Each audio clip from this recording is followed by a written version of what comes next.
NHL에서는 토론토 메이플립스와 세인트루이스 블루스의 기세가 예사롭지 않은 가운데 LA 킹스와 버펄로 세이버스는 위기감에 휩싸이고 있습니다. 한때 라이벌이었던 콜로라도 애벌렌치와 디트로이트 레드윙스의 대결은 어땠을까요? 아시아리그 아이스하키에서는 대면 킬러 웰즈가 최근 5연패 끝에 후반기 첫 승을 올렸습니다. 안양 한라는 도호쿠 프리블레이즈를 제치고 리그 2위로 올라섰고, 하이원은 일본 재즈 크레인즈를 연파하고 단숨에 5위로 뛰어올랐습니다. 국내 최초, 국내 유일의 아이스하키 팟캐스트 비하인드넷 123회 시작합니다.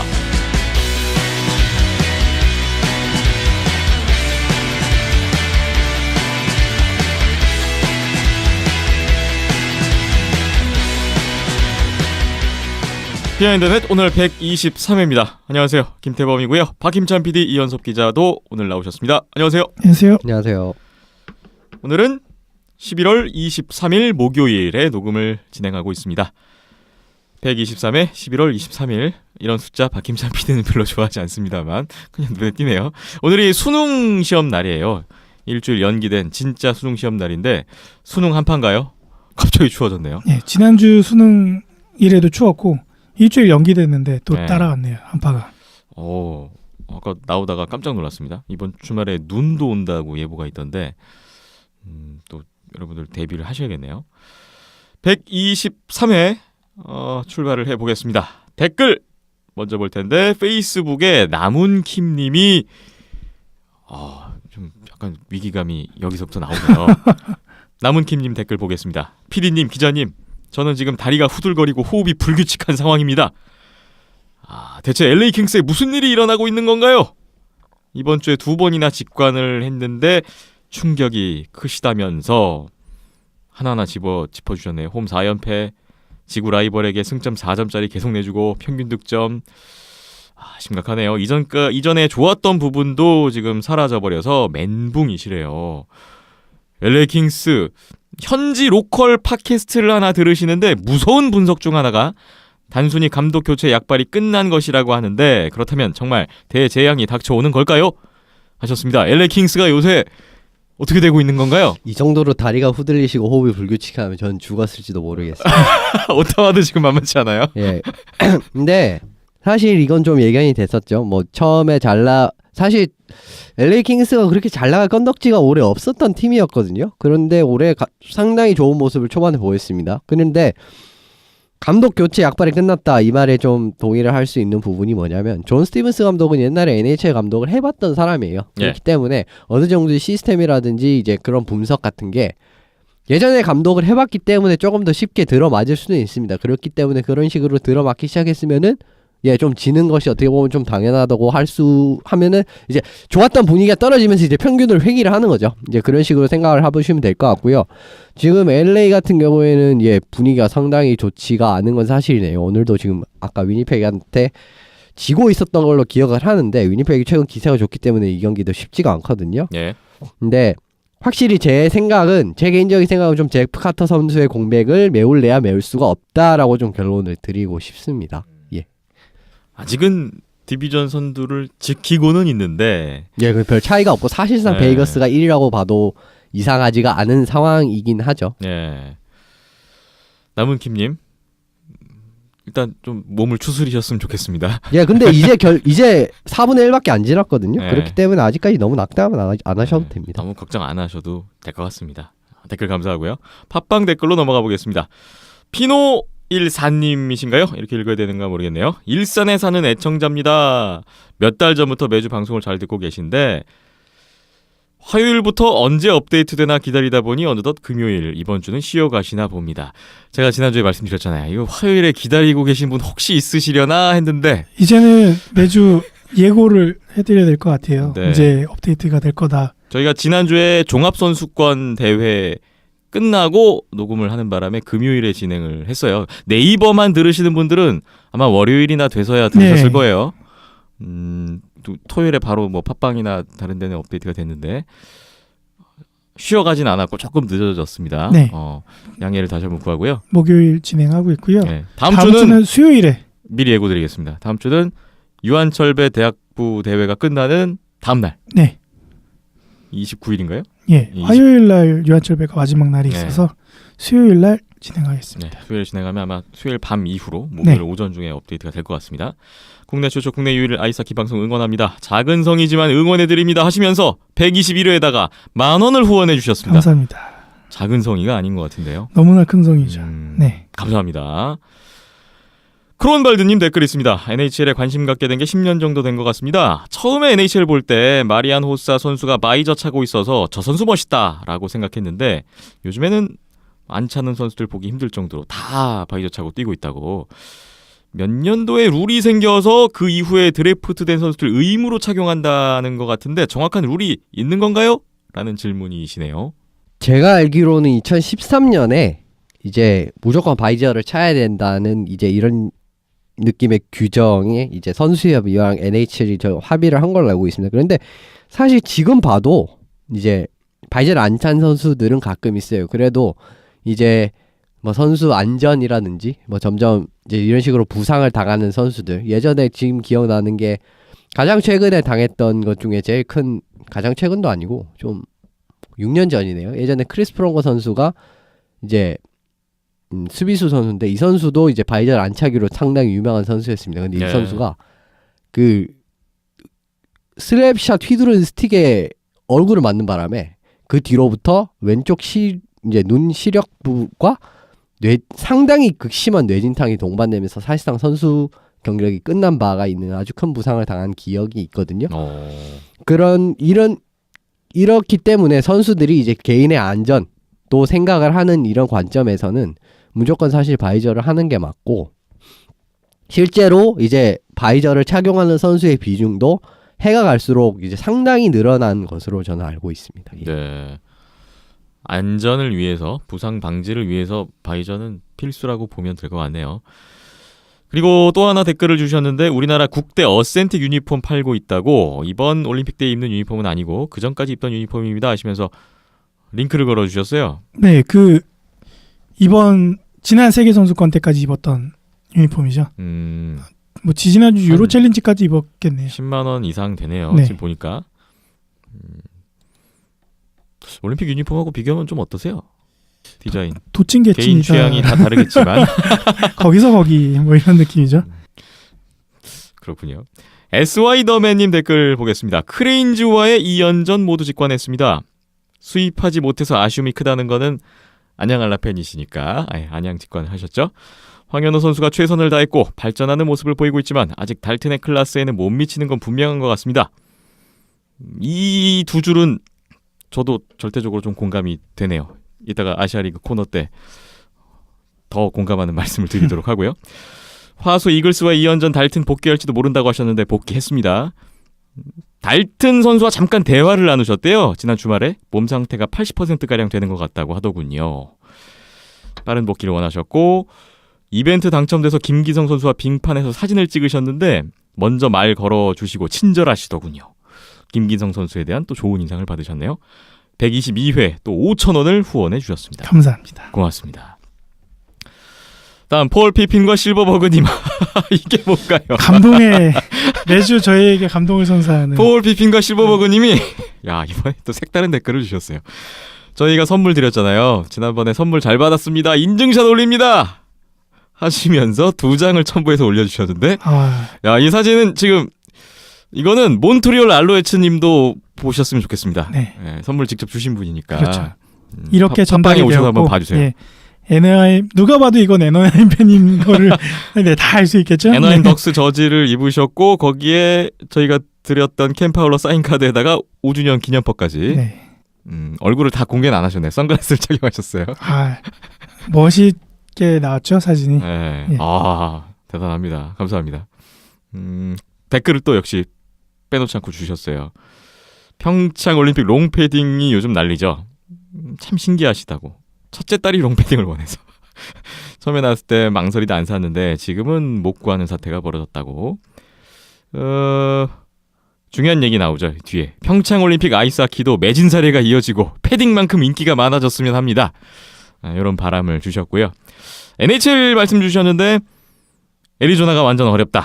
스테판 선수가 그나마 레인저스에서는 플레이오프에 갈 수 있다고 생각했는데 이제 탱킹팀에서 고생하네요.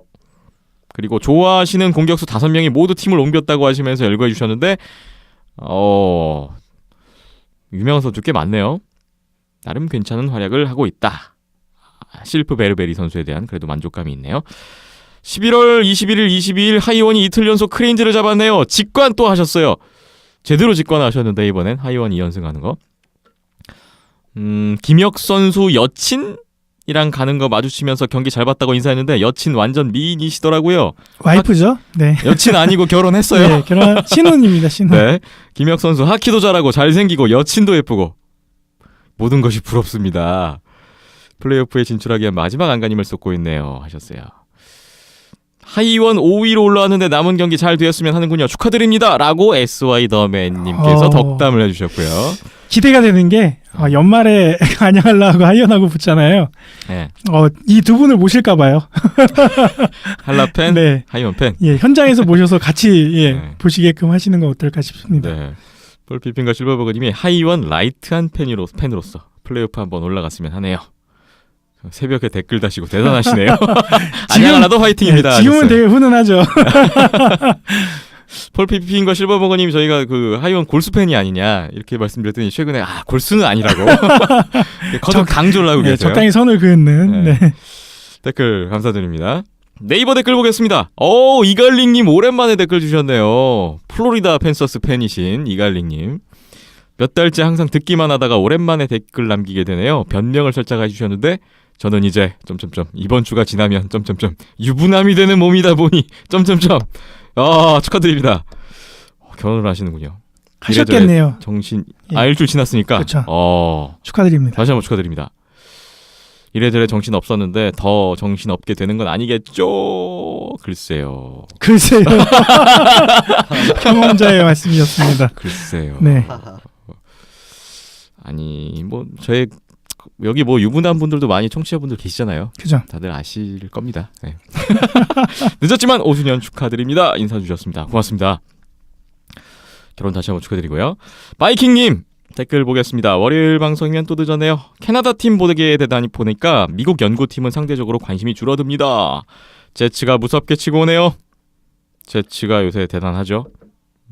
그러면서 블레이크 윌러 말씀 주셨고 플레임즈도 구두로 모나한 젊은 선수를 잘해줘서 역시 보고 싶다라는 의견이십니다. 예, 올해 사실 캐나다 팀들이 대부분 잘 나가죠. 몬트리올 제외하고는 다 괜찮은 것 같은데 오타도 최근 많이 기세가 떨어져서 요 두 팀을 제외하고는 밴쿠버까지 상당히 많이 올라온 이런 그림이기 때문에 밴쿠버가 오늘 또 피츠버그까지 잡으면서 다들 괜찮습니다. 근데 이제 주로 말씀 주신 게 위니펙이라서 좀 더 말씀을 드리면 확실히 블레이크 윌러 선수는 정말 대단한 선수다라고 밖에 평가를 할 수 없는 선수인 것 같아요. 이 선수가 왜 이렇게 스팟라이트를 못 받는지 이해가 안 될 정도로 상당히 뛰어난 선수인데 좀 어떻게 보면 아깝다면 아깝다라고도 할 수 있는 선수인 것 같습니다. 그리고 수비수들도 상당히 이제 좋은 선수들이 많기 때문에 젊고 좋은 선수들 트루바나 모리시 이런 선수들이 많기 때문에 앞으로도 좀 희망이 있네요. 그리고 더 좋았던 게 뭐냐면 올해 골리를 문제를 해결하기 위해서 새로운 골리를 데려왔는데 그 선수가 초반에 상당히 부진하면서 위니펙 성적까지 함께 떨어뜨렸습니다. 그런데 원래부터 이제 뛰었던 헬러벅 선수가 갑자기 또 올해 각성하는 모습을 보여주면서 이제 어떻게 보면 자가적으로 좀 골리 문제를 해결한 것까지 좀 좋은 그림이 나가고 있거든요. 그렇기 때문에 제츠는 이대로만 간다면 올해는 또 플레이오프도 문제 없지 않나 싶습니다. 위니펙 제츠를 비롯해서 캐나다 팀들의 요즘 기세도 정말 좋아 보이네요. 다음 댓글 봅니다. WLSD님 댓글인데 지난 회에 저희가 김우영 선수 인터뷰를 진행했었잖아요. 그거를 보셨나봐요. 김우영 선수 유부남이셨군요. 제가 김우영 선수가 쓰던 스틱을 쓰고 있는 사람입니다. 중고로 샀는데 김우영 선수 거였죠. 마킹도 되어 있었던데 매직으로 막 지우시긴 했지만 이름도 써있고 슈프림 스틱이고 잘 쓰고 있다고. 나중에 직접 좀 사러 가겠습니다. 온더스포츠에서 이야기 좀 해주세요. 저한테 좀 싸게 파세요. 라는 말씀이십니다. 선수가 쓰던 거를 이렇게 많이들 중고로 안양에서도 제가 파는 걸 봤고 어제도 안양에서 그러니까 그 시즌을 마치고 나서 내지는 시즌 중에서도 이제 선수들이 이 스틱에 대해서 굉장히 예민한 거를 많이 갖고 있는데 네. 조금이라도 뭔가 스틱에 문제가 있으면 못 쓰거든요. 근데 일반 아마추어나 동호회 분들이 쓰시기엔 전혀 문제가 없는 그런 스틱들이 있는데 이제 구단에서 그거를 이제 경기 때나 이렇게 해서 팔는 경우가 있죠. 싸게. 그래서 동호회 분들은 굉장히 좋아하십니다. 예, 이거를 진짜 몇십만 원 주고 사야 되는 이런 스틱들을 굉장히 싼 가격에 바로 구매를 할 수 있고 더군다나 또 선수들이 썼던 그런 것들이다 보니까 예. 되게 엄청 좋아하시더라고요. 네. 이번 주말에 인천에서 김우영 선수 만나시면 직접 사러 가신다니까 좀 얘기 좀 해주세요. 싸게 팔 수 있냐고. 직접 하는 거는 안 되는 걸로 알고 있고요. 그래요? 네, 구단을 통해서. 네. 네. 알겠습니다. 마지막으로 질문 주셨는데 유한철이라는 사람은 누구인가요? 하키를 엄청 좋아하는 사람인가요? 유한철배 하키 시합 개최할 정도면 누구신지 항상 궁금하셨다고 알려주세요 하셨습니다. 지금 유한철배 대회가 한창 진행 중이죠? 네, 대학부 경기가 진행되고 있고, 예, 초등부도 있고 중등부도 있고 대회가 뭐 연령대별로 다 있는데 이제 좀 개최되는 시기가 조금씩 다르고요. 네. 네, 굉장히 오래된 대회죠. 네. 벌써 지금 올해 37회째 맞이하고 있는 대회니까요. 저희가 5주년 됐다고 말씀드렸었는데 몇 년 전에 이 질문이 나왔었나? 아무튼 이 부분에 대한 언급을 한번 했던 전 기억이 있거든요. 예전에 이제 온도 스포츠 팟캐스트를 네. 진행할 때 유한철은 누구인가에 대해서. 김태범 아나운서가 스스로 궁금해했었죠. 아, 제가 그랬었나요? 네. 그때 답변을 어떻게 주셨었죠? 그때는 답변을 제가 저도 잘 몰라서 못 드렸었죠. 찾아보니까 나오네요. 찾아보니까 나오는데 이분이 원래 시나리오 작가를 하셨고 평론도 하셨던 분인데 예술 쪽에서 일단은 활동을 하셨던 예체능 분인데 계열에서 굉장히 체육계에서도 상당한 영향력을 가지셨던 분인 것 같습니다. 한국올림픽위원회 임원도 하셨고, 근데 이분이 직접 예전에 이 과거에 전신이 이제 연세대학교인데 네. 그때 전문학교 시절에 아이스하키 선수로 활약을 하시면서 이제 아이스하키와 연인이 되셨다고 하고요. 1962년부터 68년까지 대한 아이스하키 협회장을 지내셨어요. 1980년에 안타깝게도 돌아가셨는데 81년부터 제1회 유한철배 대회가 시작됐다고 합니다. 네. 뭐 아이스하키 발전에 상당한 공헌을 하신 분임은 분명하고요. 또 그분의 이름을 딴 대회까지 이렇게 또 진행이 되고 있네요. 자, 오늘 여러분의 댓글 일단 다 살펴봤습니다. 참여해주신 분들 감사드리고요. 123회 댓글 참여자분들 중에서 상품 드릴 분 발표를 해드려야 되는데요. 누구를 드릴까요? 일단은 예, 일산에 사는 애청자이신 피나14 네. 님께 뭘 드리면 좋을까요? 남아있는 게 많아요, 근데. 네, 많이 있습니다. 지난 시즌에 안양알라에서 시계를 나눠주셨던 적이 있는데 네. 그 시계가 있거든요. 익명의 애청자분께서 후원해 주셨던 네. 그거군요. 그거를 드리면 어떨까 싶은데요. 뭐 항상 정하는 건 박임찬 PD가 정하는 네, 거니까요. 지금 생각나서. 네. 시계! 네, 저희가 시간을 앞으로 더 잘 지키겠다라는 의미로 아, 그렇게 또 연결되나요? 네. 시계를. 이번 네. 거 연결 괜찮은 것 근데 같습니다. 안양알라 팬이 아니시면은 좀 저기 하실 수도 있는데 네. 이참에 좀 애정을 가지셔. 안양알라 안 좋아하시면 다른 분 주셔도 예, 되죠. 일산이면 네. 또 가까이 온 하이원 또 좋아하셔도 될 것 같고요. 네. 네. 그리고 이갈릭님 결혼하셨으니까 결혼 선물 드립니까? 지난 시즌 이갈릭님이 또 안양알라 팬 그렇죠. 이시잖아요. 안양 자주 오시잖아요. 예, 아마 티셔츠가 있으실 수도 있는데 지난 시즌에 이제 안양알라 백투백 챔피언을 하면서 그때 이제 백투백 티셔츠 챔피언 티셔츠가 있거든요. 네. 그래서 커플티로 드리는 건 어떨까 우와. 싶네요. 우와. 행여나 티셔츠가 있으시면 지인분들도 드리면 되고요. 네. 네. 그렇게 2장을 보내드리면 될 것 같습니다. 피노 일사님, 이갈링님 네. 참여해 주셔서 일단 감사드리고 예. 선물이 마음에 들었으면 좋겠습니다. 예, 저희가 댓글 달아놓으신 곳에 답글로 네. 제가 이제 메일 주소를 남겨드리면은 그쪽으로 메일 연락처랑 주소랑 메일 남겨주시고 주신 다음에 메일 보냈다라고 그 답글에 또 답글로 달아주시면은 예, 확인해서 제가 우편으로 보내드리도록 하겠습니다. 꼭 일단 지난주까지 해서 댓글 참여나 이제 이벤트에 참여하셨던 분들은 다 상품을 보내드렸는데 인증샷이 속속들이 올라오고 있더라고요. 네. 예, 그래서 거기서 또 뿌듯함이 느껴지더라고요. 그래서 예, 이번 주는 요 두 분에게 드리면 될 것 같습니다. 예. 참여해주신 분들 감사드리고요. 앞으로도 계속해서 이렇게 의견, 질문 저희 함께 만들어가는 방송에 또 참여해 주시기를 기대해 보겠습니다. 예, 뭔가 사연이 있으면은 이렇게 사연과 연결지어 상품을 전해드리면 좋지 않을까. 결혼하는 거 아닌데 결혼합니다 뭐 이런 거 안 하셔야 돼요. 그런 대신에. 그러니까 만에 하나 이제 그 상품 리스트가 올라갔는데 네. 그 상품과 연관지어서 사연이 생겨나는 경우도 있거든요. 예, 그런 것만 잘 피해서 간다면 되지 않을까 싶습니다. 알겠습니다. 다음 주에도 또 많은 댓글 기대를 해보겠습니다.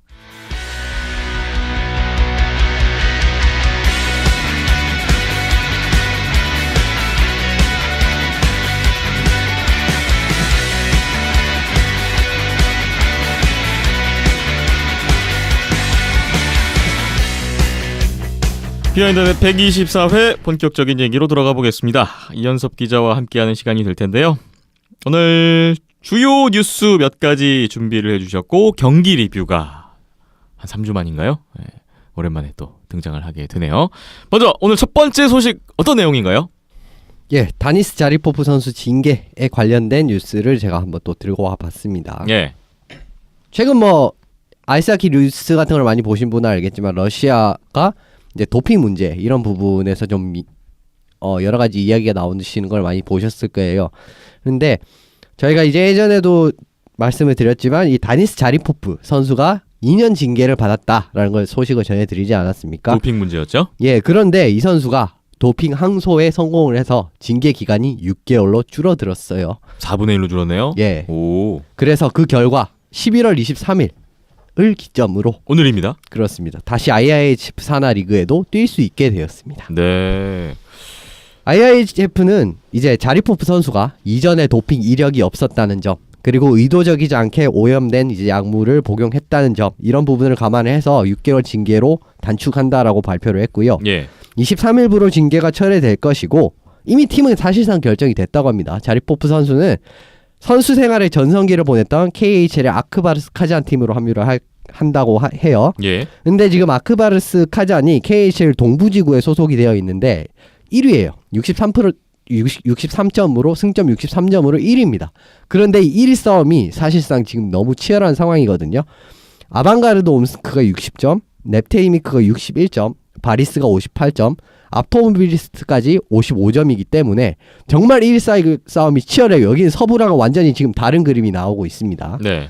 그렇기 때문에 지금 아주 힘겨운 싸움을 하고 있는 아크바르스 입장에서는 자리포프 선수의 합류가 상당한 도움이 될 것으로 저는 생각을 하고요. 그렇군요. 자리포프 선수가 이제 이걸 말하면서 다른 이제 러시아 리포터에게 말하기를 NHL에서 오퍼가 없었냐? 라는 이런 질문에 답변을 했습니다. 뭐라고 답변을 했냐면은 도핑 징계 직후에 바로 뉴욕 레인저스로부터 오퍼가 있었다고 해요. 네. 그런데 NHL에서 최초의 계약을 막았다고 합니다.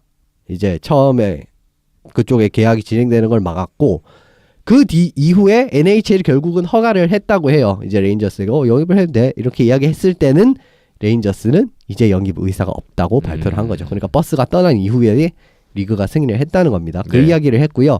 그리고 세인트루이스행도 제가 잠시 이제 언급을 드린 바가 있었던 것 같은데 이거는 PTO 이제 트라이아웃 계약으로 오퍼가 왔었고 결과적으로는 이제 받아들이지 않았다 이런 식으로 이야기를 하고 이제 결국은 아크바르스 카잔의 소속으로 뛰게 모습으로 보실 수 있을 것 같습니다. 네. 다니스 자리포프 선수가 11월 23일을 기점으로 다시 선수 생활을 이어갈 수 있게 됐고요. 일단 아크바르스 카잔에서의 활약 봐야 될 것 같고 향후에 NHL로 갈지도 모르겠습니다. 예, 계약이 끝나면 사실상 가는 부분은 갈 수도 있다고 보는데 사실 나이가 또 너무 많기 때문에 예. 근데 이제 아크바르스에서 잘하게 된다면 올림픽에서 볼 수도 있는 것이죠. 일단 당장은 그런 시기가 겹쳐 그렇습니다. 있군요. 다니스 자리포프 선수 소식 하나 전해드렸고요. 다음으로 넘어가 보겠습니다. NHL 얘기로 들어가야 되는데 오늘은 좀 약간 색다른 포맷을 준비하셨네요. 예, 조금 이제 요즘 같은 때는 그런 좀 새롭다고 할 만한 뉴스가 많이 없는 시기라서 좀 이제 한 주간에 좀 좋았던 팀들이나 나빴던 팀들을 좀 골라가지고 한마디씩 하는 이런 이제 코너 NHL 핫, 낫을 준비를 했습니다. NHL 핫, 낫 타이틀을 달고 먼저 핫! 지난 한 주 가장 핫했던 팀, 좋았던 팀 두 팀을 뽑아주셨는데요. 예. 첫 번째 팀 어느 팀인가요? 예, 들어가기 앞서 이번 주는 처음이기 때문에 네. 이번 주는 좀 전반적으로 좀 다루는 이제 시간을 갖도록 하겠습니다. 네. 첫 번째 팀은 토론토 메이플 립스를 제가 이걸 언급을 안 할 수가 없을 것 같아서 말씀을 드리는데 지난 경기 애리조나전 패배 전까지는 6연승을 달리면서 지금 애틀랜틱 탑2로 완벽하게 이제 자리를 굳히는 그런 그림이 나오고 있어요. 예. 심지어 어느 정도냐면은 어제의 시점 기준으로는 뉴저지나 콜럼버스보다 승점이 더 높은 상황이었습니다. 이 정도로 사실 제가 토론토가 잘할 줄은 몰랐거든요. 물론 뭐 이제 프리뷰 때는 2강으로 말씀을 드렸지만은 이 정도로 이제 메트로 팀들의 이제 뺨을 후려칠 정도로 잘할 줄은 몰랐어요. 근데 지금도 상당히 잘하고 있고요. 근데 이렇게 잘하고 있는 게 팀의 1라인 센터인 오스틴 매티스 선수가 자리를 비웠음에도 없는데도 불구하고 불구하고 그렇죠. 그런데도 지금 6연승에 1패를 분리의 일격을 당하긴 했지만 사실 연승 언젠가는 끊길 수밖에 없는 그런 거였고 그리고 보스턴전 이 중간에 보스턴전이 있었는데 이걸 역전승하는 장면이 정말 기가 막혔습니다. 진짜 되는 팀의 딱 전형적인 모습을 보여줬기 때문에 예. 올 시즌 토론토 팬분들은 정말 많은 기대를 하셔도 좋을 것 같습니다. 지난번에 토론토가 올 시즌에 대권에 도전할 만한 팀은 아닌 것 같다 이런 얘기가 한번 나왔었잖아요. 그 부분에 대해서 생각에 좀 변화가 있으세요? 과거에 저에게 좀 반성을 하고 있습니다. 이거는 좀 잘못했고 지금 사실 잘못했고. 또 미치마너 선수가 원래는 좀 탑라인 1, 2라인 좀 이렇게 좀 큰 역할을 하다가 지금 사실 좀 3라인으로 내려가 있는 상황이거든요. 3, 4라인은 내려가고 있는데 오히려 그게 더 좋은 시너지를 발휘하고 있어요. 여러 가지 이제 밥콕 감독이 생각했던 딱대로 팀이 굴러가고 있는 상황이기 때문에요. 사실 지금 뭐 돌발 변수가 지금 돌발 변수가 나왔는데도 이런데 안 나오게 된다면 사실 뭐 토론토 메이플 립스는 템파베이까지는 따라가긴 좀 어렵지 몰라도 2위 자리를 확실하게 굳힐 수 있을 것 같습니다. 그렇군요. 토론토 팬분들은 흡족하실 것 같습니다. NHL 핫 두 번째 팀 보겠습니다. 세인트루이스 블루스 왔습니다. 그럼 거의 독주 체제 구축인 것 같은데요. 예, 지금 이 팀의 기세가 정말 예사롭지가 않은데 아일랜더스 캘거리한테 2연패를 하긴 했어요. 그런데 에드먼튼을 상대로 2승을 거뒀고요. 그 다음에 밴쿠버한테도 승리를 거두면서 결과적으로는 3연승을 거뒀습니다. 네. 지금 제이든 슈월츠와 브레이든 셴 선수는 이제 이번 오프 시즌에 넘어온 선수죠. 그런데 이 선수가 필라델피아에서는 그렇게 안 터지더니 이 팀에서는 그냥 바로 터져버렸습니다. 이 두 선수가 정말 자신의 경기력을 새로운 경지까지 올리는 데까지 지금 성공을 했고 포인트도 상당히 지금 30포인트 넘게 벌써 기록을 한 걸로 알고 있는데 이 정도로 한층 레벨을 끌어올렸고요. 예. 그 다음에 이 팀에는 타라센코, 피에트란젤로, 뭐 스테스니까지 상당히 좋아요. 지금 이 세 명 선수까지 거의 경기당 1포인트 정도를 올리고 있기 때문에 공격도 그렇고 상당히 지금 탄탄합니다. 그런데 블루스 같은 경우에는 시즌 시작 전에 좀 불안한 요소가 많았습니다. 왜냐하면 파트리크 베릴룬드 선수나 로비 페브리 선수가 시즌을 거의 이탈하는 급의 큰 부상을 당했기 때문에 그런데 오히려 위기에도 아랑곳하지 않고 승점 33점으로 뭐 사실 오늘 또 템파베이가 이겨서 뺏기긴 했는데 어제까지 리그 1위를 달릴 정도로 전체 1위. 상대했었습니다. 그렇기 때문에 블루스 우리 좀 지켜보시면 좋을 것 같아요. 세인트루이스 블루스도 악재가 있는데도 불구하고 아랑곳하지 않고 지금 맹렬한 기세로 페이스를 이어가고 있습니다. 토론토와 세인트루이스가 핫했는데 그렇다면 지난 한 주간 반대되는 행보를 보였던 두 팀 꼽아보겠습니다. 첫 번째 팀 어느 팀인가요? LA 킹스 이야기. LA 킹스 남은 킴님 LA 킹스 이야기 나옵니다. 제프 카터 선수의 부상에도 불구하고 좀 순항을 거듭하긴 했는데 11일 동안 이 팀이 3승 5패에 그쳤습니다. 그러면서 쌓아뒀던 승점을 다 잃어버린 상황이 됐고요. 지금 사실 퍼시픽 순위 경쟁이 상당히 타이트해요. 그런데 이 순위 경쟁에 직접적인 연관을 하고 있는 베이거스한테도 패하면서 또 지금 좋지 않은 그림이 이어지고 있습니다. 그러면서 너무 불리한 지금 위치에 올라가게 됐고요. 오늘도 지금 이 피리어드가 끝난 상황에서 위니펙에게 2대0으로 지고 있는데 현재 저희 녹음하고 있는 상황에서요. 그렇습니다. 그런데 오늘은 베이거스가 오늘까지 이기게 된다면 좀 순위가 뒤바뀌게 되거든요. 그렇기 때문에 좀 킹스가 이 부진이 언제쯤 끝날지 좀 지켜보셔야 될 것 같아요. 네, 지금 퍼시픽 디비전 1위부터 굉장히 치열하게 촘촘히 몰려 있어요. 애너하임 덕스도 지금 밑에 있지만 몇 점 차이 안 나잖아요. 그렇죠. 뭐 한 3연승 하면 순간적으로 지금 디비전 1위도 가능한 상황인데 바로 1위도 가능합니다. 위태위태한 디비전 1위를 지키고 있는 LA 킹스입니다. 위기감이 고조되고 있고요. LA 킹스와 함께 이번 주에 안 좋았던 팀 한 팀을 더 꼽아보겠습니다. 또 이번엔 동부팀인데 버펄로 세이버스입니다. 네. 전 이 팀이 이렇게 못할 줄은 정말 상상도 못했어요. 11월 성적이 2승 7패밖에 안 됩니다. 아하. 그러면서 사실상 지금 애틀랜틱 최하위임과 동시에 지금 동부 최하위라고 봐도 지금 무방한 정도의 성적이 나오고 있거든요. 예. 패한 경기 7경기가 더 큰 문제인 건 뭐냐면 패한 경기 7경기 중에 5경기는 한 점밖에 못 넣었고요. 한 경기가 2골을 넣은 경기였고 피츠버그 전에는 오랜만에 4골을 넣나 했더니 역전패를 당해버렸습니다. 아예 안 되는 팀의 전형이죠. 그렇죠. 네. 어떻게 보면 이건 진짜 안 되는 팀의 전형. 정말 뭐 승점을 따야 할 경기에서도 못 따고 그냥 지는 경기는 또 무난하게 지고 이런 흐름이 나오고 있기 때문에 올해 버펄로는 좀 쉽지가 않아 보이네요. 득점력 빈곤 모처럼 터졌지만 또 실점이 많아졌던 버펄로였는데 LA 킹스와 버펄로 세이버스의 지난주는 그랬지만 일단 이번 주 좀 달라진 모습을 보여줄지 팬분들은 많이 기대를 하고 있을 것 같습니다. 오늘 다니스 자리퍼프 선수의 소식 그리고 NHL 핫 낫까지 진행을 해봤습니다. 잠시만 쉬었다가 NHL 경기 리뷰 진행해보겠습니다.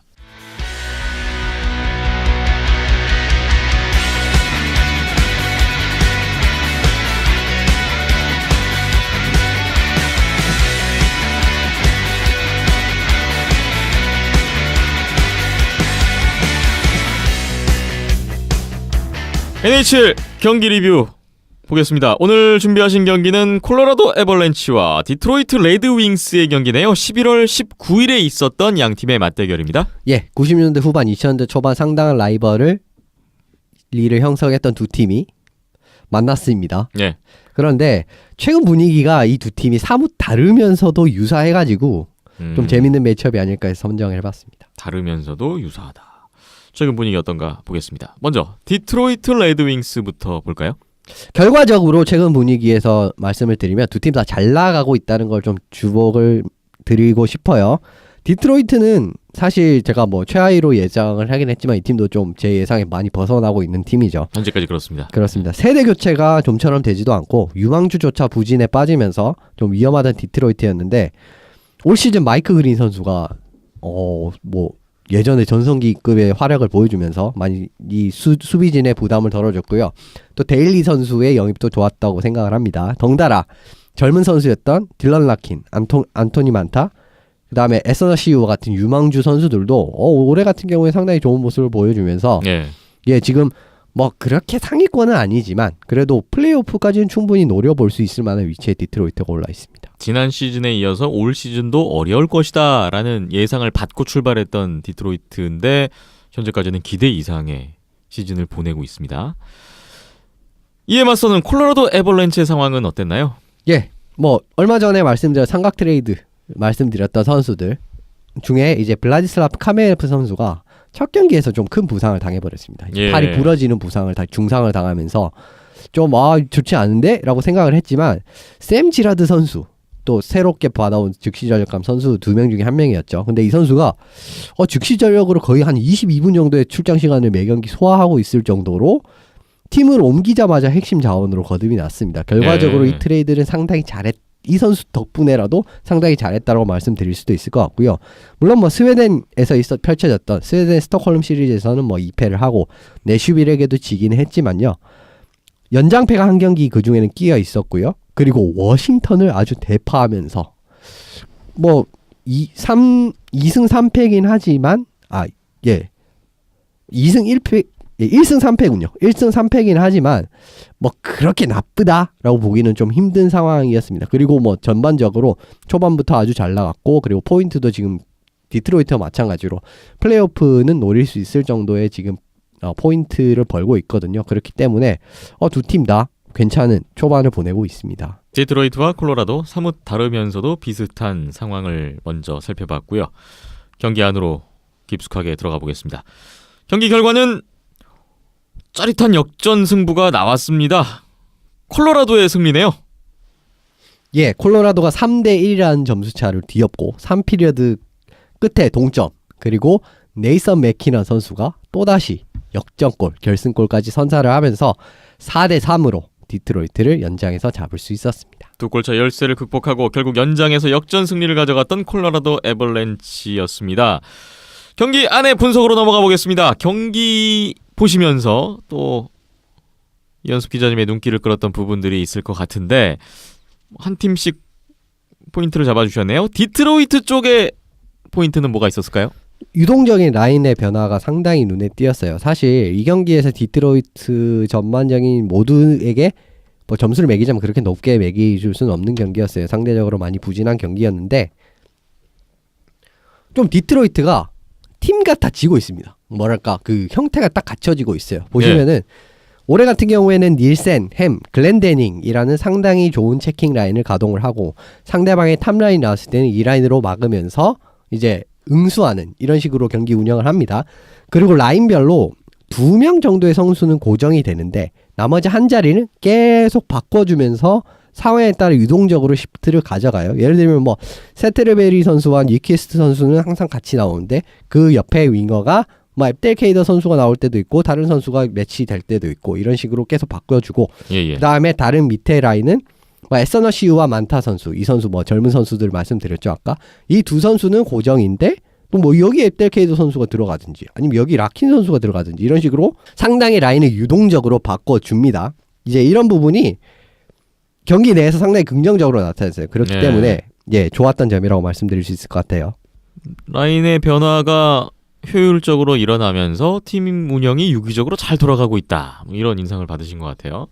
콜로라도 쪽은 어떤 게 있었을까요? 요 선수 이야기를 또 드리게 되는데 샘지라드 선수 이 선수 이야기를 안 할 수가 없어요. 전 너무 인상적으로 봐서 사실 내슈빌에서 이 정도는 아니었거든요. 그런데 콜로라도 유니폼을 입고 경기 5경기를 치렀습니다. 근데 오늘 경기까지 포함을 해서 근데 베드너 감독이 이미 핵심 옵션으로 자리를 잡았어요. 이 선수가 펑 무빈 같은 선수, 이 선수가 공격 능력이 뛰어난 선수이기 때문에 이 역할을 받을 거는 분명히 했습니다. 그리고 수비수로서 팀 공격을 주도를 하면서 이 팀에는 콜로라도에는 상당히 괜찮은 파워플레이 옵션이 있어요. 그 선수 누구냐? 타이슨 베리 선수거든요. 그런데 타이슨 베리 선수의 자리를 이 선수가 뺏었습니다. 콜로라도 파워플레이 1라인의 유일한 수비수로 출장함과 동시에 수비 지역에서도 상당히 퍽 처리가와 같은 부분에서는 인상적인 모습이 나왔거든요. 그렇기 때문에 앱스 팬분들은 뭐 이 선수 보면 입이 귀에 걸리실 것 같습니다. 얼마 전에 콜로라도, 내슈빌, 오타와 간의 3자 트레이드 결과가 서서히 드러나고 있는데 콜로라도의 샘지라드 선수가 이 정도였나 싶을 정도의 인상을 주고 있어요. 콜로라도가 일단은 트레이드 결과가 괜찮은 것 같고요. 내슈빌도 요즘 좋은 것 같던데 그렇다면 오타와만 이거 어떻게 봐야 될까요?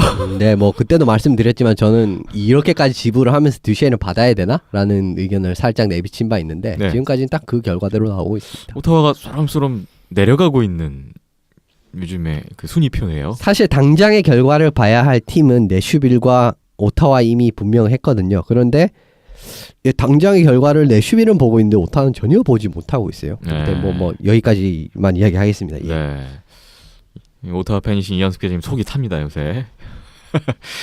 자, 한 가지씩 일단 봤고요. 그 외에 또 어떤 것들이 이현숙 기자님 눈에 띄셨나요? 역시나 뭐 양 팀도 스케이팅이 좋은 선수들이 많아요. 그렇기 때문에 빠른 속도를 이용한 경기 운영을 많이 했는데 예를 들면은 스케이팅이 뛰어난 선수 위주로 그 선수가 있는 쪽으로 지역 돌파를 한다든지 예를 들면 뭐 딜런 라킨 선수 쪽으로 이제 많이 돌파를 하는 이런 장면이 디트로이트 쪽에서는 많이 나왔고 뭐 콜로라도는 사실 1라인 선수들이 모두 이제 스케이팅이 뛰어나기 때문에 그런 부분은 모두 다 잘 했다고 봅니다. 그리고 해당 선수가 있는 위치로 그러니까 뭐 라킨 선수가 라이트 윙으로 나오면 라이트윙 쪽으로 덤프 같은 거를 좀 의식적으로 하면서 그 선수가 퍽을 잘 따낼 수 있게 이런 식으로 가는 운영도 좀 많이 양 팀이 모두 적극적으로 활용을 했고요. 그 부분은 좀 서로 이제 소득을 많이 본 것 같습니다. 양팀 모두 활발한 스케이팅, 스피드 하키를 보여줬다. 이렇게 요약을 하면 될 것 같네요.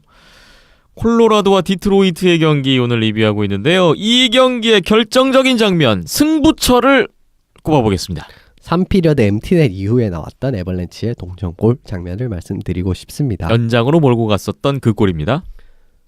콜로라도가 경기 종료 1분 50초를 남기고 한 점 차임에도 불구하고 굉장히 이른 시간에 골리를 뺐어요. 예. 근데 이후부터 상당히 인상적이었는데 콜로라도 같은 경우에는 직접적으로 슛 시도도 많긴 했지만 패스 옵션을 어떻게 찾느냐고 하면은 슈팅 옵션을 어떻게 찾느냐고 하면은 패스를 굉장히 바깥쪽으로 많이 돌리면서 링크를 넓게 쓰면서 디트로이트 수비진의 균열을 유도를 했습니다. 그 이후에 균열이 유도가 됐을 때 슈팅 레인이 나오면은 적극적으로 슛을 가져가고 이런 운영을 많이 했는데, 물론 디트로이트 선수들 슛 블럭을 상당히 많이 하면서 파상 공세를 막아내려고 정말 안간힘을 썼어요. 그런데 실패했죠. 결과적으로 예. 이제 맥키넌 선수에게 실패를 하면서 이제 실점을 하면서 실패를 했습니다.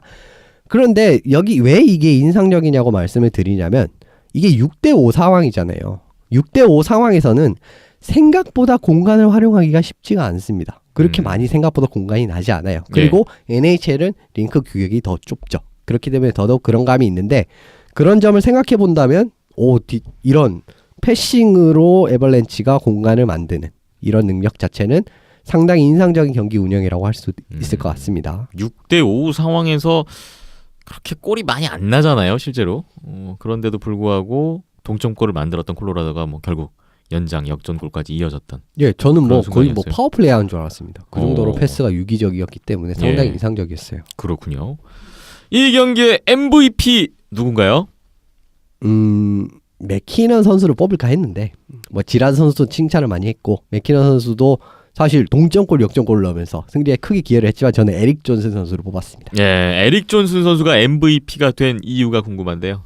베드너 감독, 지금 콜로라도의 베드너 감독 수비진의 핵심 선수는 누구냐라고 하면 역시나 에릭 존슨 선수예요. 이날 경기에서도 뛰어난 활약을 하면서 승리에 공헌을 했고요.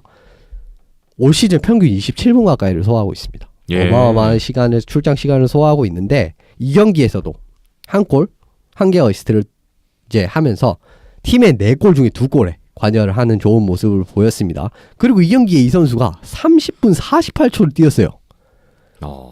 사실상 경기의 절반 가까이를 소화를 했는데, 얼마나 이 선수가 뛰어나고 그렇기 때문에 감독이 정말 중요한 역할을 맡기는지 알 수 있었던 이런 스탯이라고 보시면 될 것 같습니다. 에릭 존슨 선수 MVP로 선정을 해봤습니다.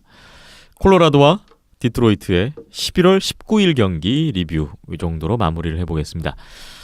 이제 이번 주에 많은 경기들 가운데서 이현습 기자님이 추천해 주실 만한 경기들은 어떤 경기들이 있는지 볼 순서인데요.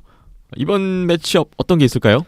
사실 이제 이번 주 같은 경우는 오늘 경기가 15경기가 잡혀 있고요. 내일은 현지 시간 추수감사절이기 때문에 경기가 없습니다. 그래서 다음 주 수요일, 한국 시간으로 다음 주 수요일까지 경기를 소개해 드릴 텐데, 매주 이 팀 이야기를 하네요. 좀 템파베이 라이트닝 여전히 왜 이번 주도 말씀을 드리냐고 하면은, 이번 주 토요일 일요일에 어떤 팀들을 만나냐라고 하면 워싱턴과 피츠버그를 만납니다. 이게 백투백 일정으로 워싱턴 피츠버그를 만난다는 게 쉽지가 않거든요. 이제 이 쉽지 않은 일정을 템파베이가 어떻게 견뎌나갈지 좀 보시면 좋을 것 같고, 토요일에는 어떤 매치가 있느냐, 소속팀이 좀 부진하고 있지만 역시나 1번, 2번 픽, 어떻게 보면 그 당시 드래프트에서 최근 10년간 NHL을 끌고 갈 제목이다 라고 평가받았던 코너 맥데이비드와 잭 아이클 선수가 맞붙는 에드먼턴과 버팔로의 경기가 준비가 되어 있습니다. 두 선수의 인연은 다들 아실 테고, 근데 지금 소속 팀이 그렇죠. 똑같이 너무 쳐져 있어요. 그렇죠. 두 팀 다 너무 부진하기 때문에 좀 어떻게 보면 분위기 반전을 꾀할 수 있을 만한 대진이거든요. 그렇기 때문에 이 경기 재밌을 것 같고요. 기대가 되네요. 일요일 같은 경우에는 애나인과 LA, 또 캘리포니아 박비의 더비라고 할 수 있는 또 재밌는 매치가 기다리고 있습니다.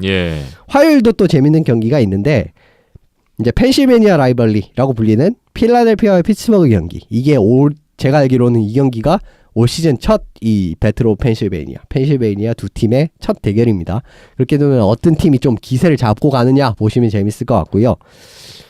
지금 기세가 오를 대로 오른 위니펙과 미네소타도 초반에 부진했는데 지금 상당히 많이 포인트가 올라왔거든요. 그렇기 때문에 이 두 팀 간의 대결 또 상당히 재밌을 것 같습니다. 그리고 다음 주 아마 녹음이 진행된 날인 수요일에는요. 시카고와 내슈빌 이 두 팀은 그냥 맞붙기만 하면 빅매치예요. 그리고 지금 같은 경우에는 또 내슈빌이 더 강해진 상황이죠. 이제 카일 트리스 선수까지 돌아왔고 닉 보니너 선수까지 복귀를 했습니다. 그러면서 그렇기 때문에 지금 사실 라이언 앨리스 선수를 제외하고는 거의 모든 선수가 전력에 복귀를 했다라고 할 수가 있는데 거의 풀 전력에 육박을 하는 이 내슈빌을 상대로 시카고가 어떤 모습을 보이는지도 사실 시즌이 가면 갈수록 중요하거든요. 그렇기 때문에 좀 눈여겨보시면 좋을 것 같아요. 많은 경기들이 있습니다. 저는 개인적으로 애너하임과 LA 경기가 가장 관심이 가는데요. 퍼시픽 디비전 순위 판도를 한번 흔들 수 있는 그런 매치업이 될 것 같아서 눈길을 끄네요. 여러분 앞으로 또 한 주 동안의 NHL 경기 즐기시면서 또 다음 주 방송 때 같이 좀 공유할 수 있는 시간이 됐으면 좋겠습니다. 비하인드넷 123회 함께하고 계시고요. 잠시 후에 아시아리그 아이스하키 이야기 들어가 보겠습니다.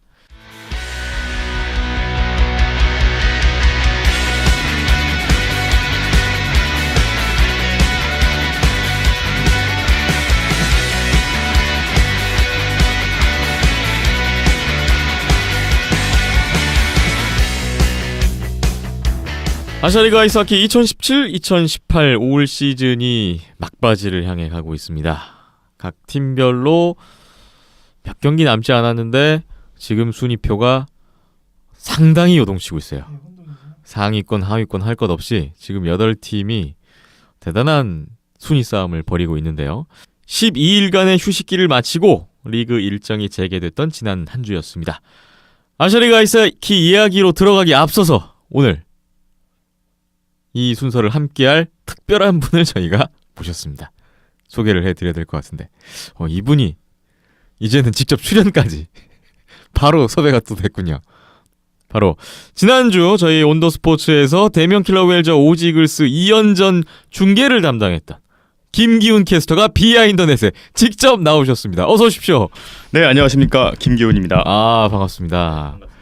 아니 어쩌다가 이 자리에까지 오게 되신 건가요? 네, 특별한 손님일지는 잘 모르겠는데요. 오늘 이렇게 함께할 수 있을 만큼 시간이 한가하다는 게 가장 큰 이유가 아닐까 싶습니다. 네. 한가한 거를 박힌천 PD가 미리 알고 있었나요? 아니요. 그거는 모르고 연락을 드렸고요. 네. 예. 보통의 경우라면 중계만 하고 땡이죠.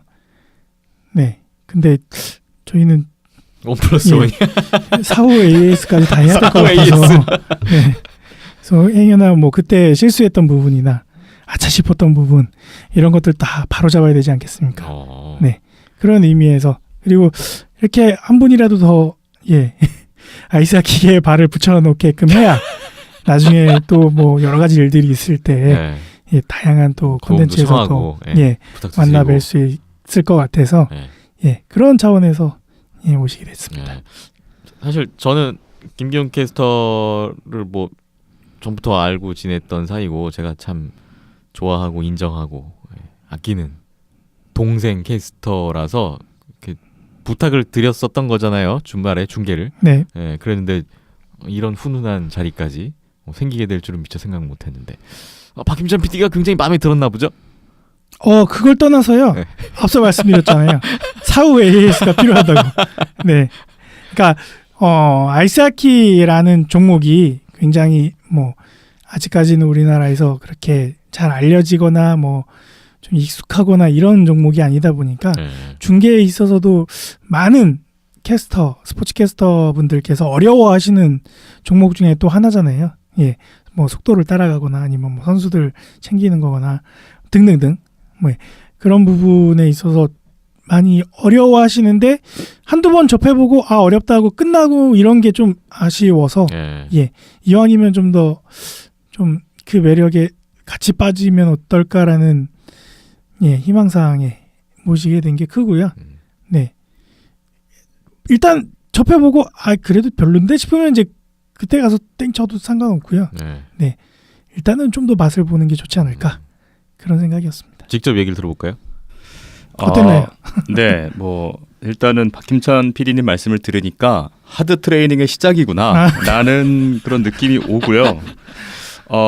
말씀을 하셨듯이 사실 일단 조금 전 앞 이야기로 조금 들어가 보자면은 여기 김태범 아나운서께서 계시는데 뭐 제가 늘상을 말씀을 드릴 때마다 제가 이제 중계를 시작할 때 중계 참고 영상으로 보았던 한마디로 표현하자면은 교과서의 어떤 저의 캐스터 선배이신데 왜 그러세요? 갑자기 그런 기억이 글로 어떤 가니까. 이야기인데 그 말씀을 듣고 좀 생각을 해보니까 어떤 중계를 할 때 사실 많은 어려움이 있는데 정말 제가 적은 경험을 했습니다만 그 가운데 역시 아이스하키라는 종목을 단시간에 좀 학습을 하고 그리고 이야기도 풀어내기에는 상당히 어려움이 있는 종목이다.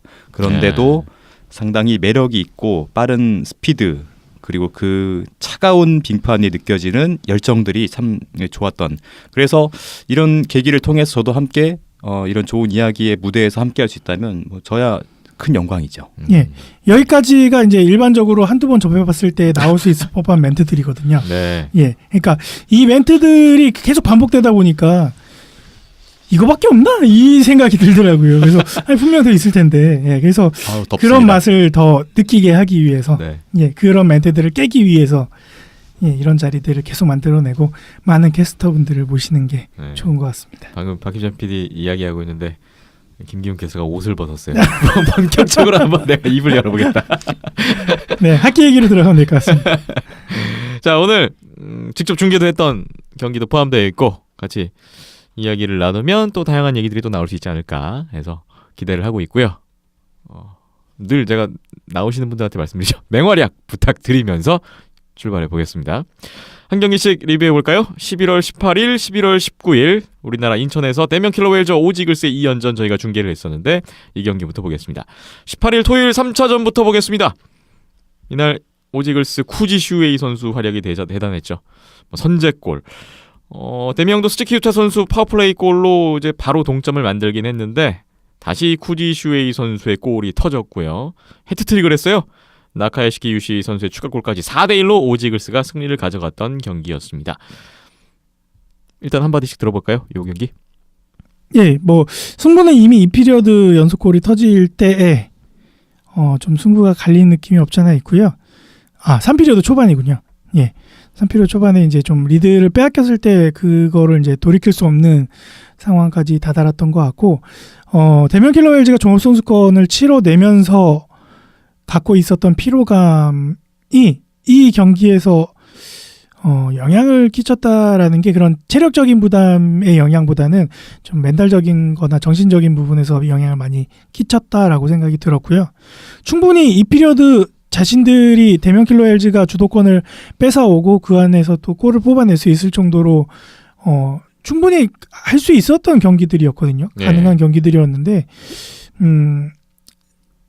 다시 리드를 빼앗긴 이후에 거기에서 뭔가 좀 주저앉게 되는 모양새가 돼버려서 결과론적으로는 종합선수권의 그런 빡빡한 스케줄이 어떻게 보면 핑계로 작용될 수 있을 법한 그런 느낌의 게임이었죠. 턴오버도 굉장히 많았었고 네. 예, 좀 스스로 좀 못 풀어내는 장면들이 많았죠. 기대했던 것보다는 약간 기대 이하의 경기력이 나오지 않았나 싶은데요.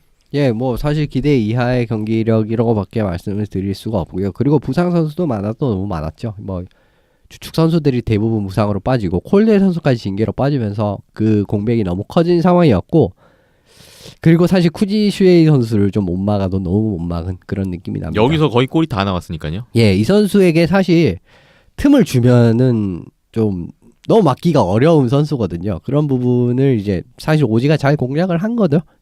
그런데 전반적으로 보면 상당히 힘든 경기를 한 것도 맞습니다. 왜냐면 뭐 나리사 선수가 16세이브밖에 안 한 걸 보면은 전반적으로 상당히 대명이 많은 아주 어려운 경기를 했다. 그리고 좀 골을 넣어야 될 때 넣지 못하면은 경기가 이렇게 힘들게 흘러갈 수도 있다라는 걸 좀 보여준 경기인 것 같습니다. 그렇군요.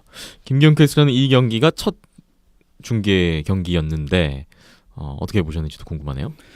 네, 일단은 오지 이글스와의 경기를 이제 보면서 아무래도 팔은 안으로 굽다 보니 데미언 킬러 웨일스가 좀 승리를 하면 어떨까라는 기대감을 갖고 있었습니다만 마음처럼 풀리지 않는 어떤 찬스가 왔을 때 그것이 골이라든지 또는 인상적인 공격으로 이어지지 않는 어떤 답답함이 계속 남아 있었거든요. 네. 그러면서 쿠지 슈웨이가 골을 넣고 또 넣을 때까지 어떤 느낌이었냐면은 쿠지 슈웨이가 골을 넣을 때에는 어느 순간 쿠지 슈웨이가 퍽을 소유하고 있는데 거기서 슛을 쏘면 들어가 버리는 상황으로 연출이 되면서 조금 답답한 마음을 숨길 수가 없었던 그러한 느낌으로 좀 느낌이 크게 남아 있습니다. 쿠지슈의 골이 터질 때마다 그 중계 보니까 기억나네요.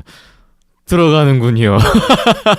제가 그 예. 편파 중계 안 해도 된다고 뭐 얘기했나요? 라고 제가 물어봤었는데 그 얘기를 안 했었나 보죠.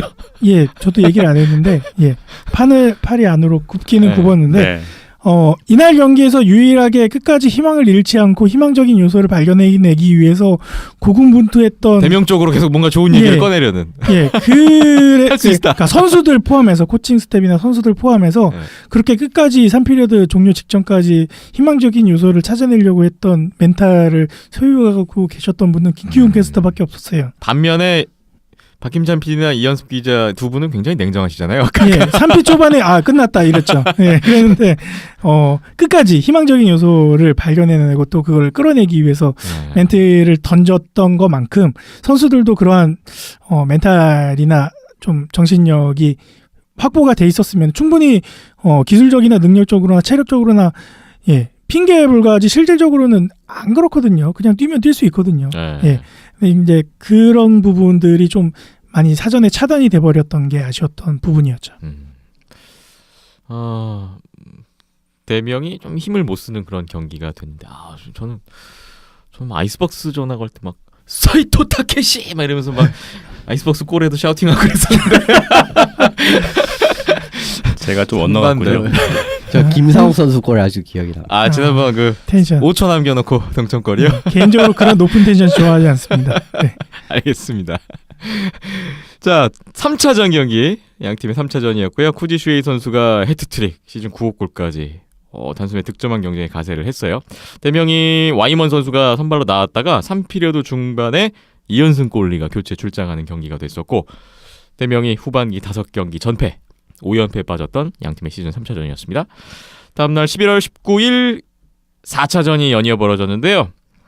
0대0이 유지되다가 2피리어드 종료 직전에 다시 스즈키 유타 선수가 선제골을 넣었습니다. 오지 이글스도 오바라 다이스케 선수 동점골로 균형을 맞췄고요. 3피리어드 중반에 결승골이 나왔는데 파워플레이에서 맨멀리 역시 해결사 맨멀리 선수의 골이 터졌고 2대1로 대명이 전날의 패배를 서력했습니다. 5연패 탈출! 후반기 6경기 만에 첫 승이자 정말 귀중한 승점 3점을 챙겼던 대명 킬러 웨일즈였습니다. 예. 그러니까 앞서 말씀드린 것처럼 그런 정신적인 부분, 멘탈적인 부분이 케어가 됐을 때 안 됐을 때 어차피 일요일 경기도 연속된 종합선수권부터 쭉 이어진 연속된 경기들의 마지막 경기니까 힘든 걸로 따지면 이날 경기가 제일 힘든 게 맞는 거죠. 예. 예. 그럼에도 불구하고 수비가 되고 그다음에 정신적인 부분에서 흔들리지 않고 그리고 한 점 차 승부를 끝까지 가져갈 수 있었던 거는 예. 전날 한 방 제대로 맞았던 게 예. 약이 됐던 것 같고요. 네.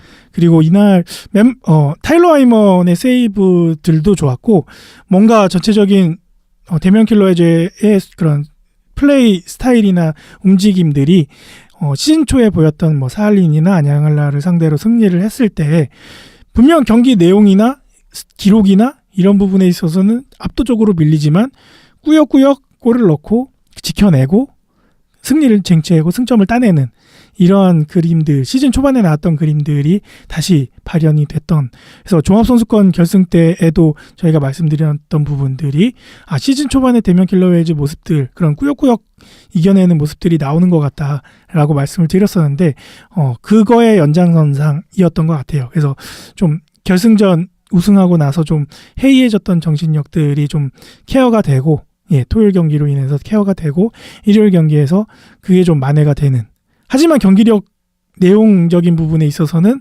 언제나 그랬듯 좋았던 내용은 하나도 없었던. 네, 1피리어드부터 뭐 슈팅수나 페이스오프 따내는거나 예, 2배 이상 계속 차이가 벌어지고 있었기 때문에 그런 부분에서는 설명이 안 되는 부분들인 거죠.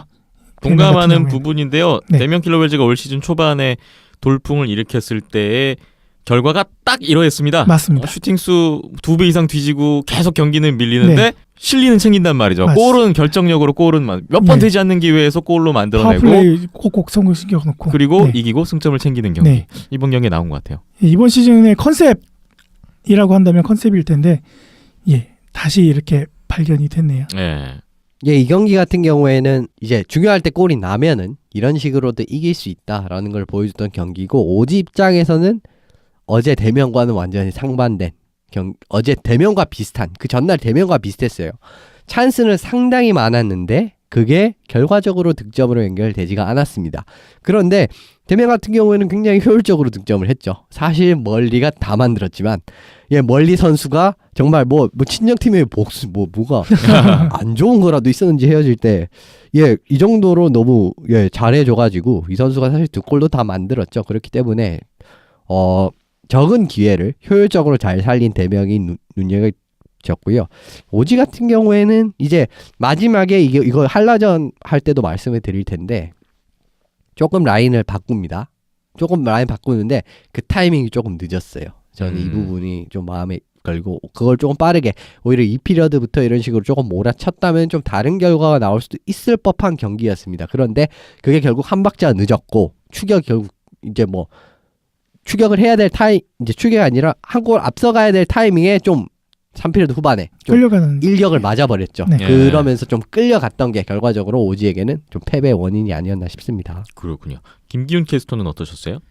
일단 저는 이제 중계를 하기 전부터 염두에 두고 있던 게 5연패 여기서 더 이상 패배를 기록하게 되면 정말 나머지 시즌에 대해서 어떤 상처를 받지 않을까 또는 그런 어려움이 있지 않을까라는 걸 하고 있었는데 시작을 했을 때 처음 느낌은 조금 다르다. 어제와는 좀 다르다는 느낌을 받았었어요. 초반부터 좀 몰아치는 느낌도 좀 주고 있었고 그런 와중에 위기도 좀 덜어 있었고요. 그런데 그 전날 경기에 있었던 득점을 했던 그 주인공이었죠. 스츠키 유타가 넣을 때 저도 모르게 막 샤우팅이 나왔던 선제골을 넣었을 때의 네. 뭔가 좀 느낌이 좋았고 그 조금 시간이 지나면서 다시 한 골을 허용을 했죠.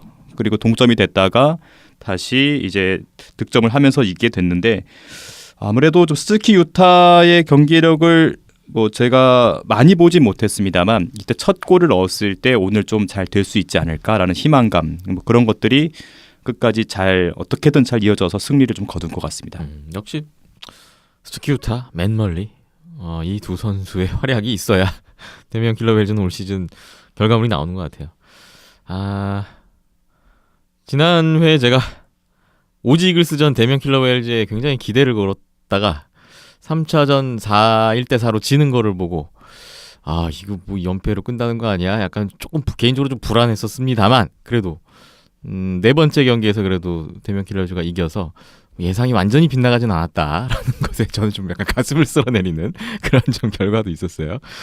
맨멀리 선수가 선제골 도움 결승골까지 1골 1도움 역시 제 역할을 해줬고 스즈키 유타 선수도 2경기 연속골 11호 골 터뜨리면서 골 랭킹 2위까지 지금 올라서 있습니다. 타일러 와이먼 선수도 이날 좋았네요. 31세이브 1실점 승리했고요. 사실 데미안 킬러웰즈가 이번 2연전 결장 선수들이 워낙에 많았기 때문에 거기다 뭐 체력적인 부담감 뭐 그런 것들 때문에 선수 라인업의 변화도 좀 꽤 컸습니다. 김근호 선수가 16경기 만에 오랜만에 등장했어요. 김근호 선수 어땠습니까? 예, 종합선수권 때부터 합류가 됐었죠. 네. 라인업에. 예, 아무래도 이제 경기력 부분에서는 뒤처질 수밖에 없죠. 오래 쉬었으니까. 네, 이제 김근호 선수가 그런 떨어진 경기력에서 유일하게 보여줄 수 있는 장점은 김근호 선수만이 갖고 있는 그 악기 센스가 있거든요. 예. 그런 부분이 한두 장면에서 발휘가 됐었고요. 좀 더 적응할 시간이 필요는 하죠. 근데 몇 경기 남지 않았는데 뭐 네. 계속해서 출전을 할지 그거는 좀 두고 봐야 되겠네요. 일단 뭐 징계 선수들 그다음 부상 선수들의 복귀 여부가 좀 이번에 걸려- 브레파넴도 못 뛰었죠? 걸려 있을 텐데 뭐 경기장 안팎으로 역할을 다 갖고 있는 선수다 보니까 네. 고참 선수로서 해줘야 되는 부분들이 뭐 경기뿐만 아니라 외적으로도 많이 있죠. 네. 네. 그리고 이날 인터뷰의 주인공이 있는데요. 바로 대명 킬러 웨일즈의 신인 수비수 정종현 선수입니다. 연세대학교 졸업 예정인데 입단 발표가 났고요. 바로 데뷔전을 치렀어요. 이번 2연전을 통해서. 타이밍이 기가 막혔어요. 이렇게 빨리 데뷔전을 치를 거라고 예상은 미처 못했었는데. 예, 뭐 브라이언 영도 뭐 피로 누적 때문에 쉬어야 되는 상황이 있었고 콜드웰 징계 뭐 여러 가지 부분들이 타이밍이 좋았죠. 네. 정종현 선수의 데뷔전 2연전 어땠습니까? 나쁘지 않았습니다. 사실 이제 신인 선수고 이제 대학 선수라서 아주 큰 기대를 갖고 보지는 않았거든요. 그래도 나름 이제 상당히 열심히 뛰려는 모습 같은 것도 좋았고 이제 뭐 수비 지역에서의 플레이 같은 부분에 당연히 실수는 몇 차례 있었지만은 그런 부분에 이제 이 선수가 좋은 코칭 스태프과 감독과 함께라면 충분히 고칠 수 있을 법한 실수들이었거든요. 네. 그렇기 때문에 이 선수를 잘 이제 또 키워내게 된다면은 또 대명의 수비진도 충분히 좀 좋아지지 않을까 싶습니다. 김기훈 캐스터가 정종현 선수와의 인터뷰를 진행했어요. 네, 그랬죠. 인상이 어땠는지 궁금해지네요. 중계를 하다 보면 중계가 끝나고 나면은 그 경기가 기억이 전혀 안 날 때가 있는데 맞아요. 단 한 장면이 꼭 기억이 날 때가 있더라고요. 그게 이제 정종현 선수가 수비를 하고 있는데 이제 골대를 등지고 오른쪽으로 퍽이 나가는 동안에 일본 선수와 경합을 하는데 그 퍽을 따내기 위해서 빠르게 가는데 그게 마치 스케이트를 타는 게 아니라 얼음을 달려가는 것처럼 정말 느꼈던 때가 있었어요. 그래서 네. 정종현 선수 이름을 콜을 하면서 그 선수가 그 전날에는 이제 환영식이 있었고 또 데뷔를 했는데 그런 느낌을 보면서 기술적인 부분이라든지 이런 실력적인 부분은 좀 제쳐두고라도 그 선수의 루키다운 어떤 노력과 그 의지 뭐 그런 것을 좀 높이 사고 싶었습니다. 네. 뭔가 다 비슷하게 봤네요. 의욕이 당연히 있었긴 했겠죠. 데뷔전인데 내가 오늘 예. 보여주겠다라는 거기서 없으면 안 되죠. 약간 테스트의 성격도 있었을 네. 텐데. 네. 정종현 선수 앞으로 또 어떤 선수로 길을 걸어갈지 여러분 많이 주목해 주시기 바랍니다. 인터뷰 영상으로 올라와 있거든요. 네, 확인을 하시면 좋겠고요. 오지글스 쪽 하나만 볼까요? 오지글스의 이번 2연전에 약간 주목됐던 거는 저는 쿠지슈에이 라인이라고 해야 될까요? 일단 수비에 하시모토리오 하시바리오, 공격에 쿠지슈에이, 오바라 다이스케, 다카시 세이지, 거의 이 라인이 모든 골을 다 넣었어요. 근데 1차전 첫 번째 경기에 비해서 이 두 번째 경기에 막 막힌 느낌도 있고요. 요 라인에 대해서는 어떤 인상을 받으셨나요? 예, 뭐 사실 이 라인이 오지의 사실상 공격의 핵심을 담당하는 라인이 맞습니다. 모두 다 좋은 선수들이고 상당히 뛰어난 활약을 보였는데 사실 이 두 번째 경기도 막 그렇게 잘 막아낸다는 생각은 안 들었어요. 막 그렇게 막 진짜. 그런데 첫 경기는 이제 쿠지 선수가 확실하게 이제 그 균열을 뚫어냈을 만한 활약을 했었다면 두 번째 경기도 마찬가지로 뭐 하시모토리오 선수가 아주 긴 패스를 내줘서 타카시 세이지 선수가 1대1 찬스를 만들 이런 위험한 장면도 상당히 많았거든요. 근데 뭐 그걸 이제 타카시 선수가 놓치고 이런 장면도 있었기 때문에 이제 두 번째 시합 같은 경우에는 뭐 또 결국 어쨌든 오바라 선수가 한 골 넣지 않았습니까? 그래서 공격 자체는 나쁘지 않았는데 결과적으로 1차전만큼 터지지 않았을 뿐 이들의 위협적인 건 그대로 건재했다고 저는 생각을 합니다. 예, 자기 몫을 다한 라인업 중에 이제 자기 몫을 다한 라인은 이 라인밖에 없었죠. 네. 실질적으로 오지의 공격의 축을 담당해야 할 라인은 베이오 라인이죠. 스테반 베이유, 베리 테락슨, 네, 외국인 선수 그쪽에서 터져줘야 되는데 그쪽에서 안 터져주니까 지금 성적도 이 정도 수준에 머물러 수밖에 없는 상황인 거고, 예, 거기에 이제 보좌할 수 있는 역할로 쿠지슈의 오바라 다이스케, 뭐 다카시 세이지인데 오바라 다이스케가 지금 몇 년째 뛰고 있는데 계속 오지의 지금 밥줄을 담당할 수는 없는 거잖아요. 네. 그래서 좀 더 그런 부분에 있어서는 변화나 아니면은 그런 외국인 선수들의 활약이 필요한 상황인데, 예, 그게 없다 보니까 토요일 경기나 일요일 경기에서도 이 라인이 좀 더 상대적으로 두각돼서 나타나 보였던 거는 예, 사실이죠. 결과적으로 봤을 때는 요 라인을 통해서 오지글스의 명과 암이 갈리는 약간 그런 느낌이 또 있네요. 대면 킬러 웨일즈와 오지 이글스 양팀의 올 시즌 정규리그 전적이 3승 1패 승점 9점 오지 이글스의 우세로 마무리됐습니다. 대명이 지난 시즌에도 오지 이글스전 5연패 끝에 정규리그 마지막 경기 6차전에 역시 인천 홈에서 승리를 거뒀었는데 올 시즌에도 똑같이 3연패 하다가 마지막 경기 인천 홈에서 그래도 1승을 챙기는 결과를 냈고요. 대면 킬러 웨일즈의 빡빡한 일정이 모두 다 끝났습니다. 16일간 10경기를 치렀던 지옥의 일정을 마치고 아주 달콤한 5일간의 휴식에 들어갔던 대면 킬러 웨일즈였습니다. 이 2연전 저희 중계방송을 했는데 이번에 변화가 좀 있더군요. 시간 표시가 자막에 등장했어요. 이런 거 중간에 하나까지 언급을 해야 됩니까? 피리어드 사이에 댓글에 그런 거 막 있더만요. 예, 그러니까, 시계가 나오네. 이거 예, 비싸다 그랬는데 막 이러면서. 부족했던 거니까요. 저희가 부족했던 부분이. 제가 중계할 때 이런 거 없었는데. 돈 좀 썼습니다. 예, 벌어서 다 이런 데다 꼬라봤고요. 네. 투자가 좀 있었습니다. 네. 시계가 있어서 저는 상당히 좋았던 게 그죠. 휴식 시간 때 언제 들어갈지 잘 모르고 있다가 시계를 보고 좀 대비할 수 있었던 상당히 그러려고 샀습니다. 네, 세세한 그런 효과까지 거뒀던 그런 부분인 것 같습니다. 저는 딱 중계 들었다가 오! 네, 깜짝 놀랐어요. 예. 뭐 파워플레이 시간까지 표시할 수 있을 만한 돈은 없었고요. 예, 그건 일단 추후에. 하나씩 하는 걸로. 예. 김기훈 캐스터와 함께한 첫 중계였어요. 네. 일단 이현숙 기자님 얘기가 궁금한데 같이 그러게요. 입을 맞춰본 입장에서 네. 어떠셨어요? 전 항상 새로운 캐스터님들이랑 중계하는 것도 뭐 재밌게 하고 있고요. 뭐 김태원 아나운서님이랑 제일 뭐 오래 뭐 같이 많이 하지만 박봉석 캐스터라든지 이번 김기훈 캐스터도 상당히 저는 재밌었습니다. 근데 좀 전반적인 느낌은 좀 봉서 아나운서는 약간 또 다른 영역이라고 하면은 좀 뭐랄까 역시 김기훈 아나운서님은 김태원 아나운서님 많이 참고를 해서 그런지 좀 전반적인 느낌은 상당히 유사했습니다. 저와 비슷해요? 예, 전반적인 느낌은 상당히 유사하게 할 수 있었어요. 네. 예, 저도 비슷한 느낌이었고요. 다만 김태범 아나운서나 박봉서 아나운서보다 더 좋았던 점은 단어들의 선택이 고급졌다. 어휘력이 예, 맞아요. 어휘력이 대단합니다. 우리 방송에 이런 고급진 게 있어도 되나 싶을 정도로. 그 김기훈 캐스터가 사용하는 단어들에 비하면 저나 저기 봉석 캐스터가 하는 그 사용 단어 표현들은 굉장히 산티나는 서민적인 현실적이라고 얘기를 하는 게 좋을 것 같아요. 네. 직접 본인의 얘기를 들어보겠습니다.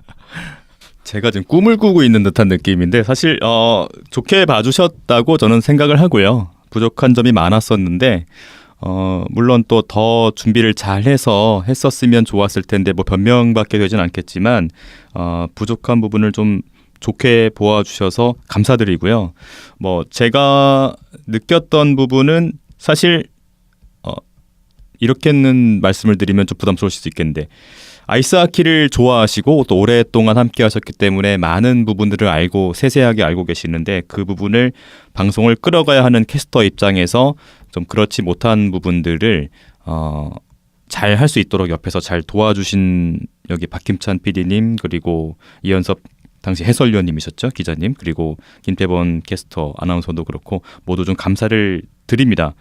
그리고 방송을 하면서 느꼈던 부분이 저에게 뭐 좋게 평가를 해주셨습니다만 열정적으로 임하신다는 느낌을 좀 받았거든요. 네. 그래서 그런 부분들을 아마도 지금 팟캐스트 또는 이 방송을 청취하시는 분들도 많이 알아주신다고 저는 생각이 많이 들었어요. 그래서 이런 부분들이 조금 더 앞으로 잘 진행이 돼서 함께 더욱더 발전할 수 있는 그런 팟캐스트가 됐으면 좋겠다는 생각을 했습니다. 굉장히 반듯하죠, 김기훈 캐스터는. 네, 방금 들으신 들었고. 것처럼 고급지죠. 네. 그냥 척을 합니다. 근데 한 가지 좀 언급을 하고 싶은데 네. 너무 칭찬해 주시는 것 같아서 사실 그 어휘력에 대한 부분이 언급이 나와서 하는 얘기인데 김태범 아나운서를 제가 띄워드리려고 하는 건 아닌데 제가 처음에 이제 교과서로 영상을 참고할 때 그 어휘력에 대한 부분을 제가 인상을 받았거든요. 그래서 다 적었어요. 따라가려고 뭐 그런 노력들이 아마 그 시초가 되지 않았을까라는 생각이 좀 스쳤습니다. 두 분 다 이제 비슷한 부분이라고 느꼈던 부분들이 이제 뭐 그런 비유하는 부분이나 은유하는 부분들이 표현들이 좀 많이 있잖아요. 예. 그런 부분에서 근데 뭐랄까 개인적인 느낌이지만 김태범 아나운서 같은 경우에는 그런 비유나 은유가 그냥 제 주변에서 볼 수 있는 것들이에요. 굉장히 현실적이고 그렇게 또 책을 많이 안 읽어서 예, 그래요.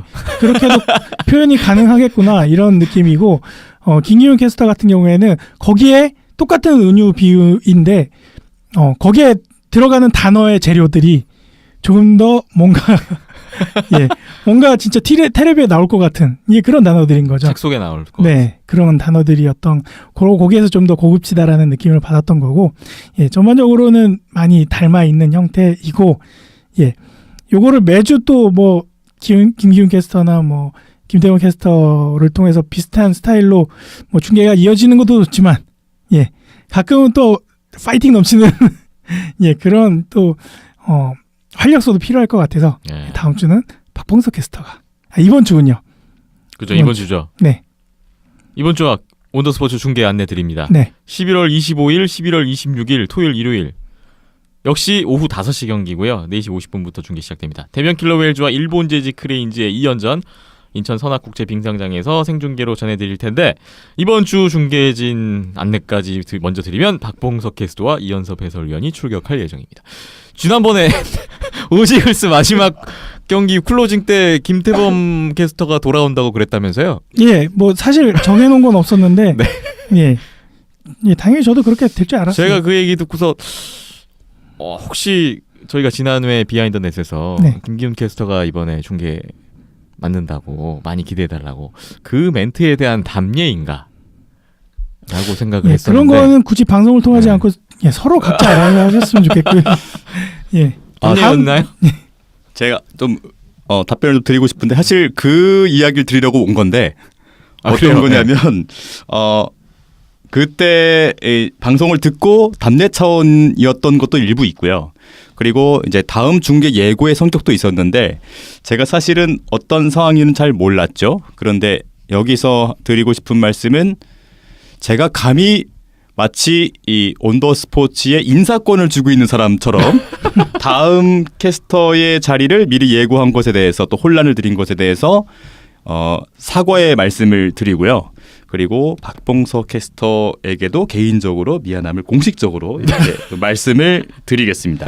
예, 네. 저희가 뭐 자주 바뀌는 거라서 그런 거 크게 네. 신경 안 써야 될 것 같습니다. 이번 주말에 어쨌든 박봉석 캐스터가 중계를 담당했고 저는 12월 1일에 마지막 사할린과의 홈 경기죠. 2연전으로 돌아오는 걸로 중계 아, 때는 그때 할 말 그렇게 예정을 하고 많아지겠네요. 있습니다. 네.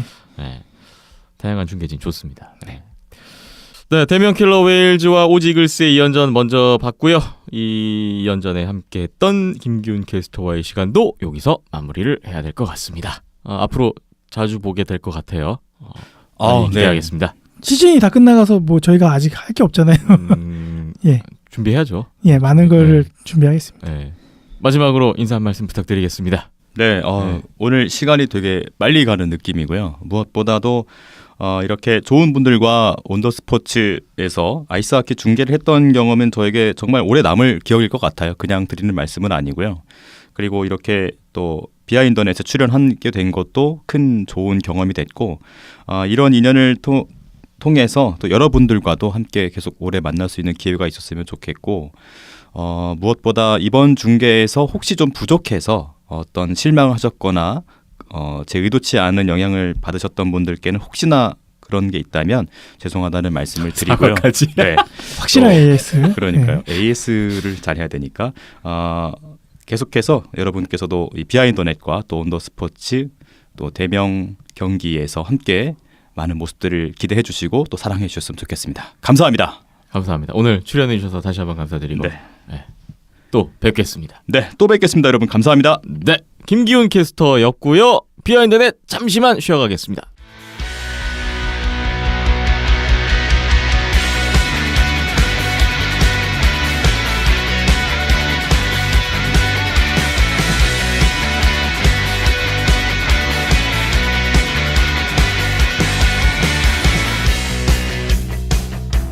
아샤리가 아이스하키 리뷰하고 있는데요. 11월 18일, 11월 19일 같은 날에 대한민국 안양에서 안양한라와 일본 재즈 크레인즈도 2연전을 가졌습니다. 18일 양팀의 시즌 3차전 한라 김원중 선수의 선제골로 시작됐던 경기 1대1에서 스카빠니 선수의 추가골로 승부가 갈리는 듯 했고요. 라던스키 베르니코프 선수의 연속 파워플레이 골. 한라가 한 골 추격받았지만 김기성 선수의 추가골까지 더해지면서 최종 스코어 5대2로 안양 한라가 편안하게 승리를 가져갔던 경기였습니다. 이날 황현호 선수가 또 맷달튼 선수의 빈자리를 채워줬는데 24세이브 2실점 아주 좋은 활약을 보여줬고요. 팀의 3연승에 기여를 해줬습니다. 김기성 선수도 뭐 최근에 득점 강박을 계속 뽐냈고 라던스키 선수, 루슬란 베레니코프 선수 사실 스카빠니 선수가 그동안에 올 시즌 내내 좀 혼자서 득점에 있어서 고군분투하는 면이 있었다면 최근에 한라 경기 보면 김기성, 라던스키, 베르니코프, 조민호, 뭐 신상우 고르게 터지는 것 같아요. 예. 역시 뭐 조금 한라의 어떤 좋은 징조를 볼 수 있었던 경기였고요. 뭐 파워플레이에서도 2골이 나왔고 전체적으로 저는 어떤 디펜딩 챔피언으로서의 면모가 좀 슬슬 나오는 한라가 아닌가 이런 느낌을 받았던 첫 번째 경기였습니다. 스카빠니 선수가 이날 아쉽게도 중요한 골을 넣고 경기 도중 부상으로 이탈을 하게 됐고 2주 이상 결장한다는 좀 안타까운 소식이 전해졌네요. 양 팀의 시즌 세 번째 경기는 이렇게 마무리가 됐습니다. 19일 일요일 양팀의 시즌 4차전 경기 있었는데요. 1피리어드 초반에 크레인즈가 연속 득점으로 달아났던 경기였어요. 한라가 라던스키 골로 1피리어드 한 골 추격한 채 마쳤는데 2피리어드에 신상우 선수 동점골, 김원준 선수 역전골이 나오면서 0대2로 뒤졌던 한라가 3대2로 역전을 하게 됩니다. 여기까지도 저도 역시 디펜딩 챔피언에 뭔가 나오는구나 라고 했는데 결과적으로는 재역전패가 되고 말았네요. 신상우 선수 페널티샷 여기서 득점에 실패한 게 좀 아쉬웠고요. 바로 크레인즈가 동점 그리고 3피리어드 들어가서 마지막 5분을 남겨놓고 나카지마 쇼고의 재역전 결승골이 나왔습니다. 추가골까지 이었던 크레인즈가 최종 스코어 5대3으로 재역전승을 가져갔던 경기였습니다. 이렇게 해서 양 팀의 경기가 2연전 1승 1패로 마무리가 됐네요. 이현숙 기자님이 크레인즈와 한라의 경기 확인을 하셨나요? 예, 모두 확인을 했고요. 1차전 같은 경우에 사실 크레인즈가 못했습니다. 너무 못했기 때문에 이런 경기는 사실 한라가 지면 안 됩니다. 그래서 뭐 완승이라고도 봐도 무방할 정도로 뭐 2골 내주긴 했지만 5대2라면 완승이라고 봐도 무방할 정도의 기록이에요. 그렇기 때문에 좋았고요. 두 번째 경기 같은 경우에는 좀 마지막에 한라가 좀 집중력이 안 좋았어요. 2골을 먹는 과정에서 한 골 같은 경우에는 뭐 이제 역전골 같은 경우 네 번째 골, 크레인즈 네 번째 골 같은 경우에는 스크린에 이은 득점이었고 그 다음에도 이제 다섯 번째 골 어떻게 보면 쐐기골이 된 득점은 이제 리건 선수가 사실 거기서는 좀 스틱으로 갖다 대서 막아줬어야 되는데 그 부분 좀 너무 안일하게 생각하지 않았나 생각합니다. 예. 그렇기 때문에 좀 마지막에 좀 집중력 이런 부분에서 좀 부족한 점이 나왔기 때문에 이런 부분은 좀 확실히 이제 다음 시리즈나 이런 부분에서는 개선점을 발견했던 시리즈였던 것 같아요. 그렇군요. 아까 댓글에서 얘기가 하나 나왔었죠. 저는 이 경기 양 팀의 저는 골리 싸움에서 승부가 갈리지 않았나 좀 그런 느낌을 받았었는데 이날 황현호 선수와 오시마 류스케 선수 간의 선발골리 대결이었어요. 크레인즈의 오시마 류스케 선수가 올 시즌 두 번째 출장이었습니다. 근데 공교롭게도 그 첫 번째 유일했던 경기가 한라전이었거든요. 쿠시로에서. 그 당시에 슛아웃까지 가는 승부에서 아쉽게 패했던 오시마 료스케 선수가 다시 한라를 만나서 두 번째로 출장을 했는데 뭐 이게 뭐 9일간 원정 6연전 해야 되고 또 전날에 이노우에 선수가 5실점 패배로 좀 좋지 않았고 뭐 복합적으로 작용을 했던 출전이었던 것 같습니다. 근데 이날 오시마 료스케 선수가 34세이브 3실점 승리를 했습니다. 1피리어드에 정말 결정적인 세이브가 한 3개인가 있었고요. 전체적으로 봤을 때는 이날 한라가 4골에서 5골 정도 오시마 료스케 선수 때문에 놓친 게 아닌가 좀 그런 느낌도 있었고요. 뭐 그런 부분이 결과적으로는 좀 한라가 경기가 어렵게 된 감이 있는데 반면에 저는 황현호 선수가 이날 또 나왔는데 5실점 패배로 끝나고 말았습니다. 최근에 황현호 선수 활약이 정말 좋았죠. 팀 성적도 좋았고요. 뭐 계속해서 나오고 있는 그런 상황. 근데 이날 경기만큼은 좀 아쉬움이 좀 남네요. 결과도 결과지만 사실 경기 내내 퍽 처리가 좀 불안하다든지 어떻게 보면 좀 올 시즌 가장 부진했던 경기력이 나왔던 그런 경기였지 않나 그런 생각이 들었고 특히나 저는 이날 아쉬웠던 거는 일단 실점 과정인데 1피리어드 선제골 실점에 바로 1분 만에 추가 실점이 나왔고 3피리어드에 그 승부를 갈랐던 재역전골 나오고 바로 43초 만에 또 추가 실점이 됐었고 이런 좀 연달아 실점이 나오는 부분이 결과적으로는 승부에 악영향, 치명타가 됐다는 점에서 황현우 선수가 최근에 경기 출장 늘어나면서 뭐 경기력도 점점 좋아지고 있고 결과도 좋았는데 글쎄요 이날만큼은 맷달튼 선수가 좀 그리워지든 생각이 날 수밖에 없는 좀 그런 경기였지 않나 예. 싶습니다. 공교롭게도 지난주에 언급드렸던 국가대표에서의 불안한 모습들이 그대로 이 경기에서도 노출되었다라고 보시면 될 것 같습니다. 예. 이날 맷달튼 선수가 서브골리의 라인업에 이름을 드디어 올리면서 웜업까지 소화를 하는 모습이었는데 바로 다음 날에 또 경기에 복귀를 했었죠. 크레인즈가 올 시즌의 원정 경기 8경기 만에 7전 7패를 끊고 원정 경기 첫 승을 올렸던 양팀의 네 번째 경기였습니다. 한라의 악재가 또 겹쳤는데 박상진 선수도 이날 골반뼈 부상을 당해서 남은 경기 뛸 수가 없다고 합니다. 박우상 선수도 이번 시리즈 때부터 지금 못 나오고 있고요. 유로 챌린지 때 부상이 있고요. 참 정규리그 막바지 중요한 시점인데 부상자들이 늘어가는 한라가 또 안 좋은 지금 상황들이 이어지고 있네요. 그 다음 시리즈 또 얘기 나오겠지만 김원준 선수도 부상이 있었고요. 양팀의 올 시즌 정규리그 전적은 2승 1슈다웃패 1패 승점 7점 크레인즈의 근소한 우세로 마무리가 됐습니다. 지난 시즌에 이어서 올 시즌에도 안양에서까지 졌는데 한라에게 크레인즈가 쉬운 상대가 아니네요. 다음 시리즈 보겠습니다. 러시아 유즈노 사할린스크에서 11월 19일, 11월 20일 사할린과 도크 프리블레이즈의 2연전이 있었는데 1차전 난타전 승부 끝에 최종 스코어 4대3 연장에서 사할린이 승리를 가져갔습니다. 역전승이었어요. 1, 2위 맞대결 기대감을 많이 모았던 시리즈답게 첫 번째 경기부터 올 시즌 3경기 연속 역전승부를 연출했던 양팀이었고요. 11월 20일 2차전의 승부는 조금 달랐네요. 최종 스코어 6대1 1대1이었었는데 파워플레이 골만 5골을 몰아친 사할린이 6대1로 승리를 거뒀습니다. 사할린이 선두 독주 체제를 이어갔고요. 이제 계산을 해보니까 사할린이 8경기 남았는데 승점 11점만 올리면 올 시즌 정규리그 우승이 확정되게 되네요. 상당히 유력하네요. 네, 이현숙 기자님이 이 시리즈 기대감을 표하셨었고 그리고 실제로 이현숙 기자님의 예상이 100% 적중했습니다. 프리블레이즈가 어렵지만 한 경기 정도는 연장으로 갈 것이다.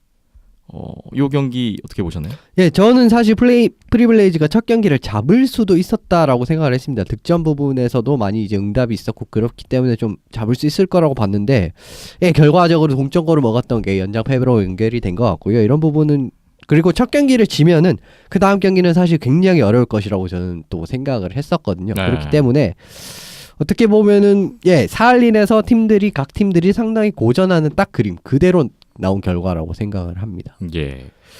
프리블레이즈의 시노아라 코타 선수가 또 골을 넣었어요. 최근 10경기에서만 8골. 데뷔 13년 만에 최고 페이스 이어갔고요. 그런데 이 와중에 프리블레이즈 히라노 유시로 선수가 11월 22일자로 엔트리 말소가 발표가 됐어요. 그렇습니다. 최근에 계속 안 나오더니 급기야 이런 확인 발표가 나왔네요. 그렇죠. 올해 같은 경우는 6경기 이후로 출장이 없었죠. 그런데 이제 뭐 사실상 그 시점부터 뭐 없었다고 보시면 될 것 같습니다. 그리고 이제 이후에 뭐 여러 가지 뭐 퇴단을 한다고 하더라도 뭐 여러 가지 서류 작업 이런 부분이 있지 않습니까? 그런 부분 때문에 좀 발표가 지연이 된 것 같은데 결과적으로는 어제부로 이제 22일부로 엔트리 말소 그래서 예, 팀을 나가게 되는 그런 발표가 있었습니다. 예, 올 시즌 초반 활약이 상당했던 히라노 유시로 선수가 프리블레이즈를 완전히 떠나게 됐다는 소식이 전해졌던 이번 주입니다. 그렇죠. 혹시나 이 선수가 있었다면 접전 중에 한두 경기는 더 이겼을지도 모르는 예, 프리블레이즈거든요. 그렇기 때문에 블레이즈 입장에서는 정말 좀 뼈아픈 소식인 것 같아요. 예. 사할린과 도크 프리블레이즈의 올 시즌 정규리그도 끝났습니다. 올 시즌 전적 2승 1연장승 1패 승점 8점 사할린의 또 역시 근소한 우세로 마무리가 됐습니다. 11월 21일, 11월 22일 주중 경기가 열렸던 이번 주 아시아 리그였습니다. 먼저 안양에서 안양 한라와 오지글스의 2연전이 있었는데요. 11월 21일 화요일에 양 팀의 시즌 3차전 스코어 5대 0이 나왔습니다. 1피리어드 초반에 파워플레이 기회 3번 놓쳤던 한라인데요. 그러고 나서 페널티 킬링 위기가 왔는데 여기서 오히려 에릭 리건 선수의 쇼텐디드 골이 선제골이 됐고요. 결국은 이게 끝까지 결승골이 됐어요. 3피리어드에 10분 사이에 김상욱, 이돈구, 신상욱, 루슬란 베레니코프 선수의 릴레이 골이 터졌고 5대 0 안양한라가 완승을 거두면서 오지 이글스전 안양에서 10연승을 이어갔던 경기였습니다. 이날 승리로 한라가 3점 승점 추가하면서 프리블레이드를 제치고 리그 2위까지 뛰어오르게 됐네요. 예, 뭐 사실 이 경기 같은 경우에는 숏핸디드 골 그 부분도 있었지만 이 피리어드에 좀 집중력 있게 몰아친 그런 부분이 더 큰 것 같았고 네. 사실 오노다 타쿠토골리가 왜 지금 나리사와 선수에게 밀렸는지를 확실하게 알 수 있었던 그런 경기였어요. 전반적으로 물론 뭐 안정적으로 막아내는 장면도 있었지만은 상당히 불안하게 먹히는 장면이 너무 많았습니다. 그리고 이동구 선수의 골이 굉장히 대표적으로 언급할 수 있었던 사실일 것 같고 물론 그 퍽이 제가 봤을 때는 이제 오지 선수의 스틱을 맞고 좀 방향이 굴절이 된 감이 없지 않아 있었어요. 그래도 사실 그런 정도는 좀 막아줘야 되는 부분이거든요. 그렇기 때문에 뭐 오지가 어떻게 보면 좀 뭐 오노다 선수의 그런 거 부분도 그렇고 전반적으로 또 다 한라가 한 발 정도 더 앞섰던 그런 경기였던 것 같습니다. 오노다 타쿠토 선수가 65일 13경기 만에 출장한 경기였는데 5실점 패배로 끝났던 경기였습니다. 예.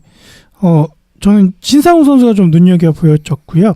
숏핸디드 골 넣을 때도 만들어준 건 신상우 선수가 다 만들어줬죠. 네. 예. 그러고 직접 골도 기록을 했었고요. 전체적으로 오지 이글스가 항상 한라를 상대를 할 때 그리고 한라 안양 원정을 왔을 때에 계속 안 좋은 모습만 남겨놓게 되는데 그런 좀 대명과 오지와의 대결이 좀 생각이 났었고요. 예, 그때 대명이 갖고 있었던 생각 입장이 이날 경기의 오지 입장과 같았지 않았을까라는 네. 생각이 들었는데 좀 정신적인 부분, 경기 시작하기 전부터 정신적인 부분이 좀 더 경기력에 영향을 기본 베이스로 깔고 있었던 건 아닐까라는 생각이 들었는데 선수들 얘기를 들어보면은 다 할만하다고 해요. 예, 국내 선수들도 보면은 그래도 크레인즈보다 오지가 좀 더 할만하다. 편하다. 예, 하지만 경기 결과는 항상 아니었거든요. 예, 근데 오지도 마찬가지일 거예요. 오지도 할라 할만한데 그리고 그 전에 했었던 경기들 보면 다 종이 한 장 차이였고, 근데 계속 경기 결과는 패배였단 말이죠. 네. 근데 그게 누적이 되다 보니까 조금만 흔들리는 타이밍 그리고 연속 실점이 일어나는 타이밍 그런 부분에서 그냥 오늘도 안 되는구나 이렇게 가버리는 것 같아요. 그래서 이날도 안양한라가 연속적으로 이제 득점을 읽어내는 과정 중에서 오지 이글스의 플레이가 전체적으로 그냥 다포 상태에 놓이게 되는 그런 그림까지 이어졌죠. 예. 아까 신상우 선수에 대한 말씀을 주셨는데 이날 인터뷰를 했죠. 이날 1골 1도움. 최근에 흐름이 너무 좋습니다. 최근 4경기에서만 3골을 몰아쳤던 신상우 선수 인터뷰 진행한 거 영상으로 올라와 있으니까 여러분 아직 못 보신 분들께서는 확인을 해주시기 바라겠습니다. 그리고 한라 맷달튼 선수가 바로 이 경기를 통해서 돌아왔습니다. 10월 31일 니코 아이스박스전이 가장 최근 마지막 경기였으니까 21일 3주 만에 6경기 만에 복귀전을 치러내요. 종합선수권 준결승까지 하면 7경기 만에 나왔는데 나오자마자 35세이브 셧아웃 승리를 했어요.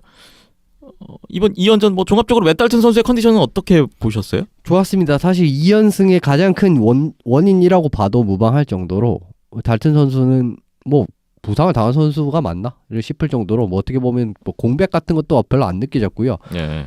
뭐 앞에 댓글에서 말씀드렸듯이 뭐 80%의 몸 상태라고 하면은 어떻게 보면 지금까지 100%라고는 할 수가 끌어올 수 없는 상황이었는데 그런 걸 감안해서 봐도 상당히 좋은 모습이었습니다. 네.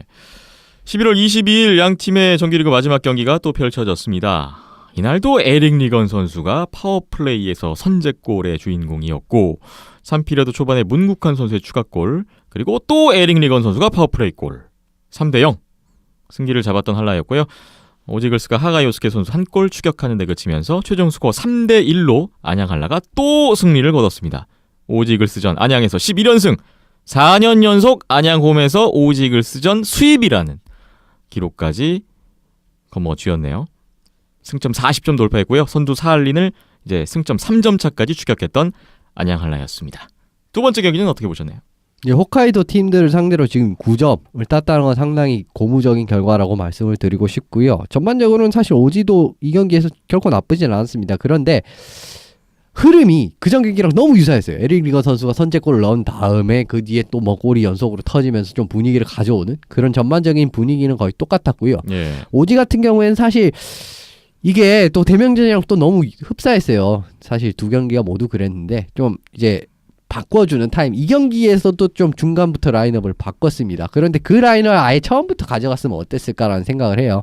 또 이 두 경기에서 어떻게 보면 1라인을 베이유 선수가 수비력이 상당히 좋은 선수이기 때문에 베이유 선수랑 이제 수비력이 좋은 선수들을 이렇게 묶으면서 부지런히 뛰는 수비력이 좋은 선수들을 묶으면서 그리고 사토쇼 선수가 지금 부상을 당한 상태이기 때문에 좀 1라인을 체킹 라인으로 가져갔는데 차라리 그러지 말고 그 텔럭슨이랑 이제 베이유를 묶고 그 다음에 좀 더 공세적으로 나가는 라인 요 라인을 째면서 처음에 맞불 작전을 놨다면 조금 다른 결과가 전 나왔다고 생각을 해요.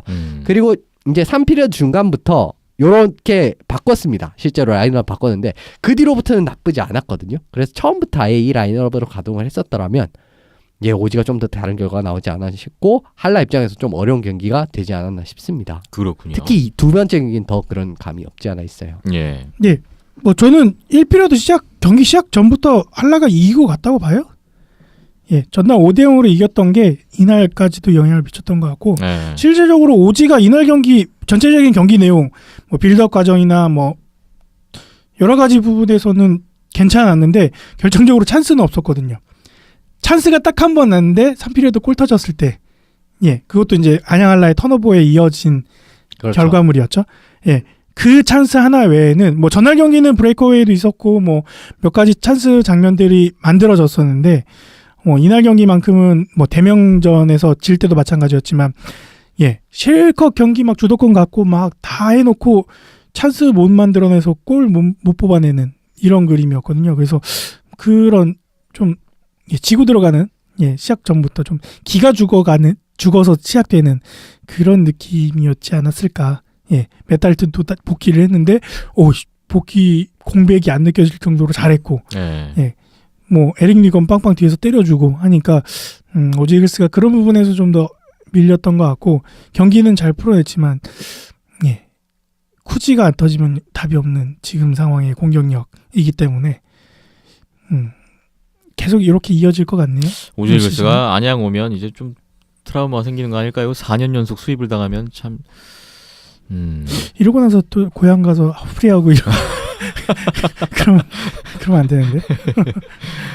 자, 할라의 에릭 리건 선수가 중요한 골을 또 2골이나 넣어줬습니다. 전날의 선제 결승골 그리고 이날도 파워플레이에서의 2골.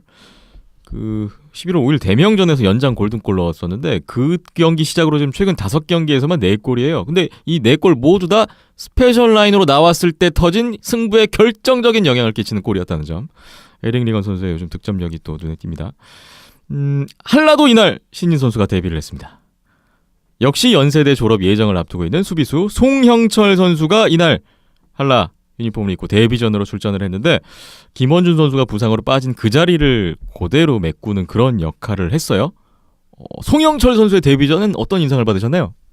예, 마찬가지로 나쁘지 않았어요. 이제 수비 지역 그냥 왜 이제 이 선수를 좀 김원준 선수의 자리까지 놓으면서까지 이제 테스트를 했나라는 의도를 알 수 있을 정도로 수비 지역에서도 나쁘진 않았고요.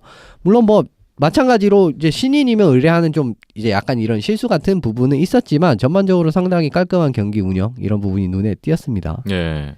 양 팀의 올 시즌 정규리그 전적 3승 1슈다우패 승점 10점 할라의 뭐 큰 우세로 마무리가 됐습니다.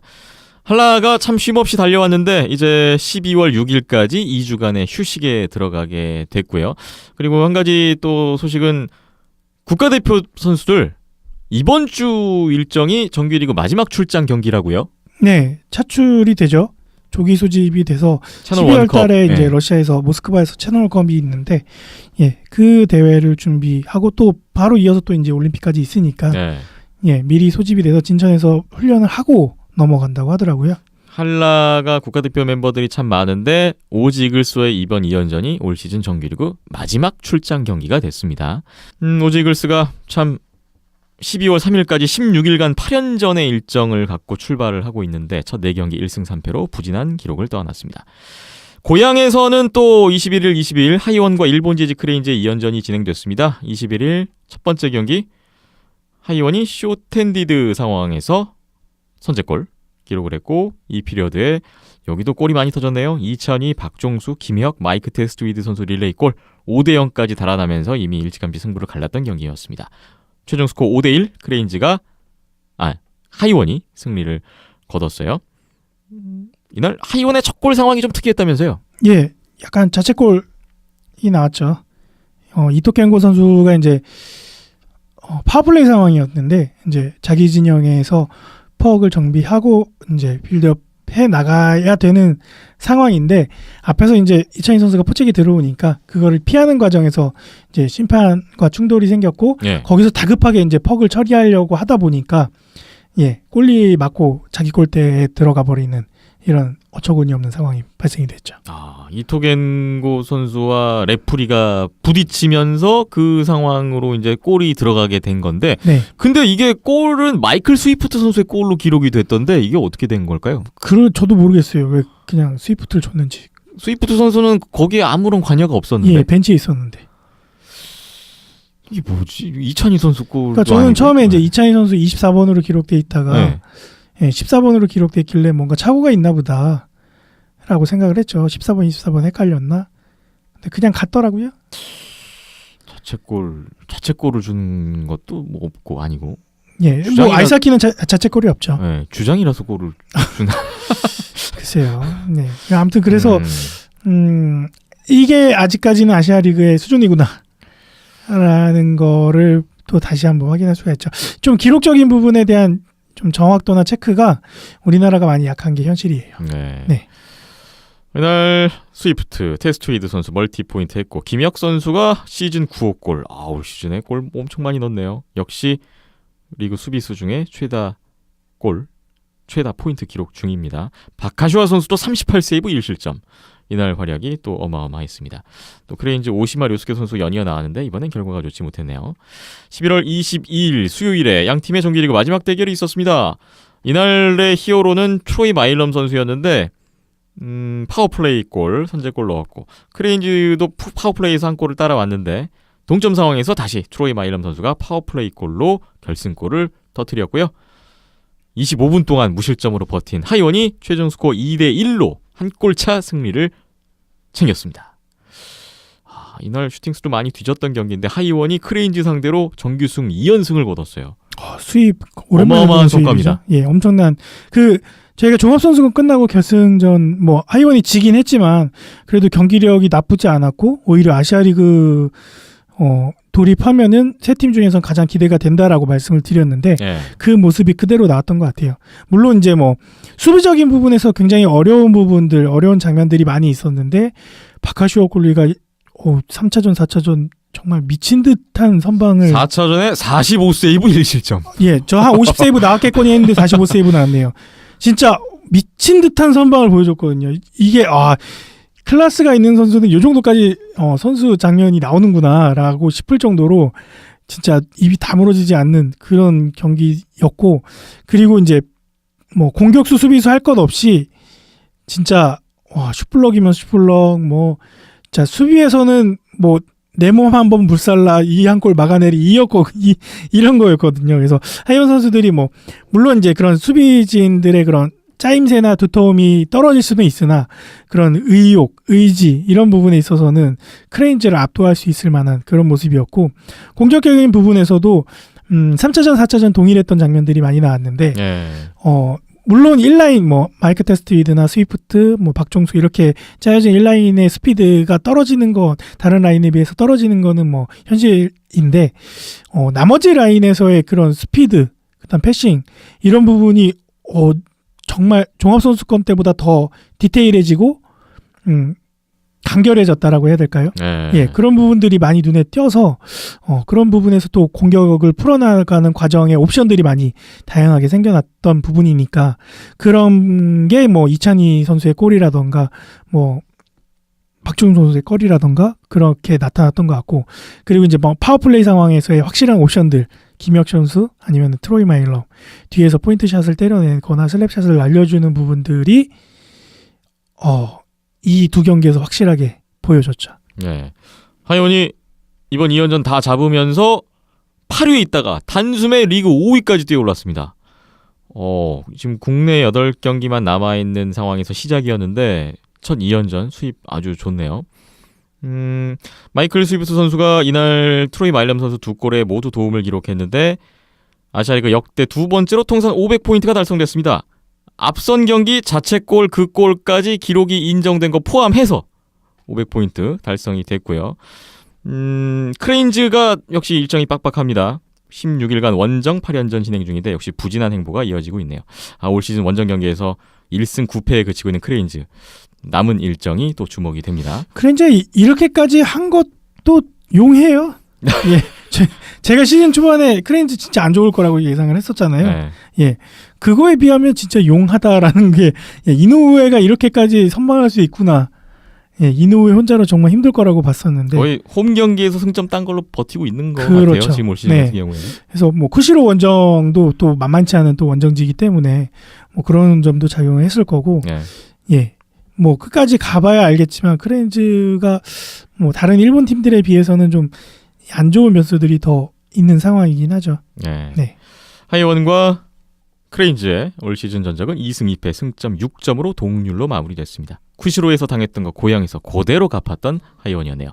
아샤리가 이사키 현재 순위 1위 사할린 승점 45점, 2위 아냐갈라 42점, 3위 도쿠 프리블레이즈 37점, 4위부터 지금 8위까지가 촘촘한데 4위 니코 아이스박스 27점, 5위 하이원 26점, 6위 오지글스, 7위 일본 재즈 크레인즈, 8위 대면 킬러 웨일즈까지 6, 7, 8위 똑같이 승점 25점에 위치하고 있습니다. 4위부터 8위까지 승점은 2점 차. 2, 3위 싸움도 볼만하네요. 아샤리가 이사키 잠시 후에 이번 주 경기 안내드리겠습니다.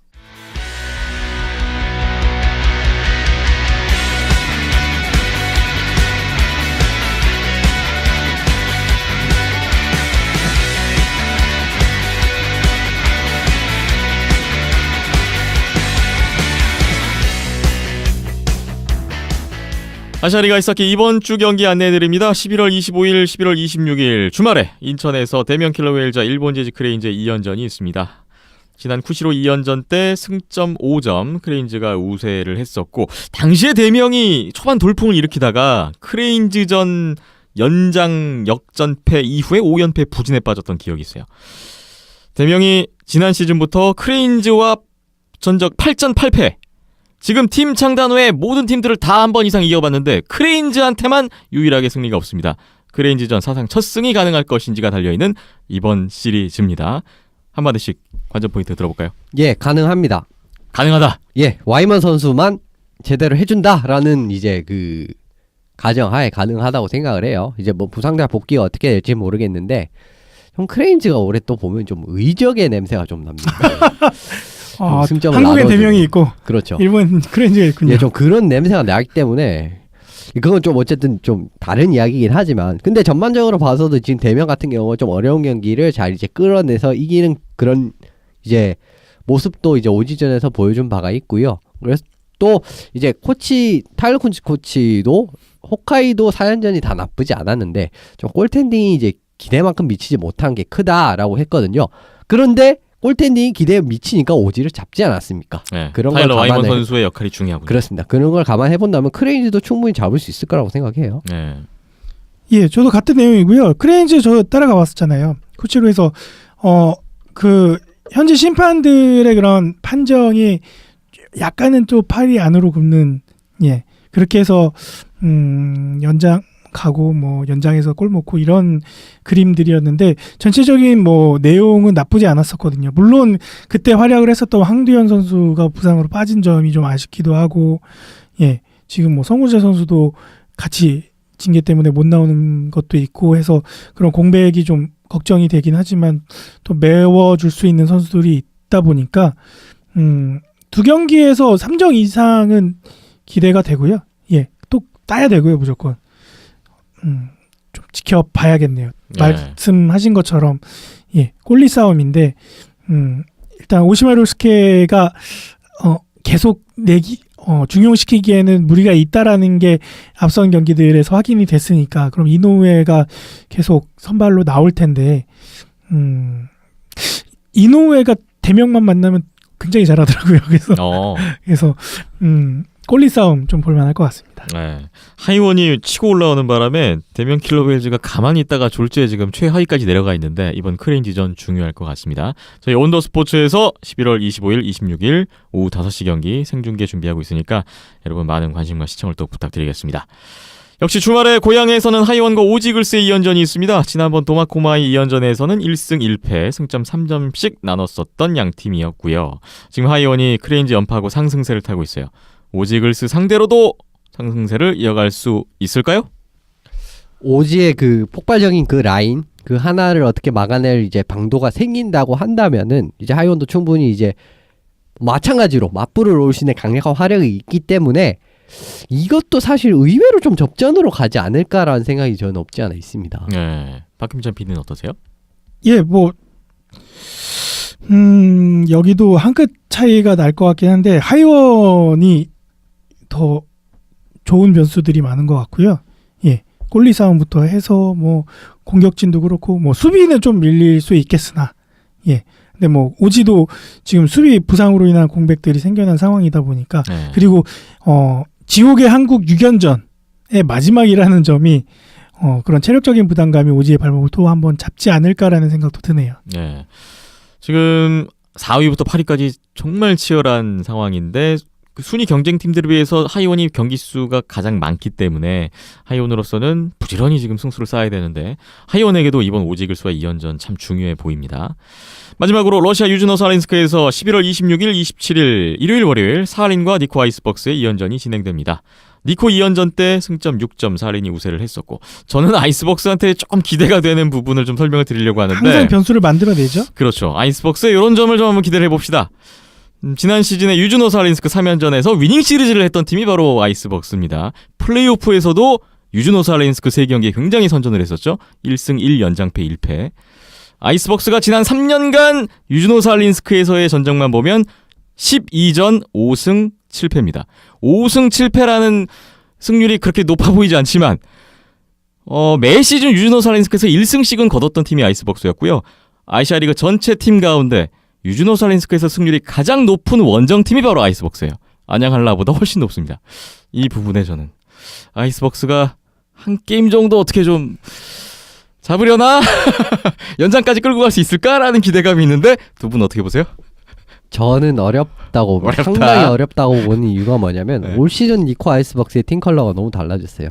그런 식으로 캐리를 이제 우선하는 그런 식의 경기 운영은 사할린 같은 팀을 상대로는 사실상 리치에서 많이 밀리기 때문에 시료를 보기가 너무 어렵습니다. 그렇기 때문에 좀 전반적인 팀 상성상 조금 더 이제 사할린이 유리하지 않나 싶고요. 그래서 저는 사할린이 좀 무리 없이 2승을 거둘 것 같습니다. 승점 6점. 네. 알겠습니다. 예. 그럼에도 불구하고 매년 벅스가 힘들다 했는데 승점을 땄던 게 또 아이스벅스였기 때문에 그래도 한 번 정도는 일을 내지 않을까라는 생각은 들고요. 희망적인 사항으로는 뭐 지금 벅스가 4위인데 그 밑에 있는 4개 팀들은 예, 패배만을 바라고 있겠네요. 아, 이 사할린과의 아이스벅스의 2연전도 중요해요. 4위부터 8위까지 예, 싸움에서. 이게 이제 플레이오프 티켓이 한 장이 되냐 두 장이 늘어나냐 이 싸움으로 번질 수가 있어서 네.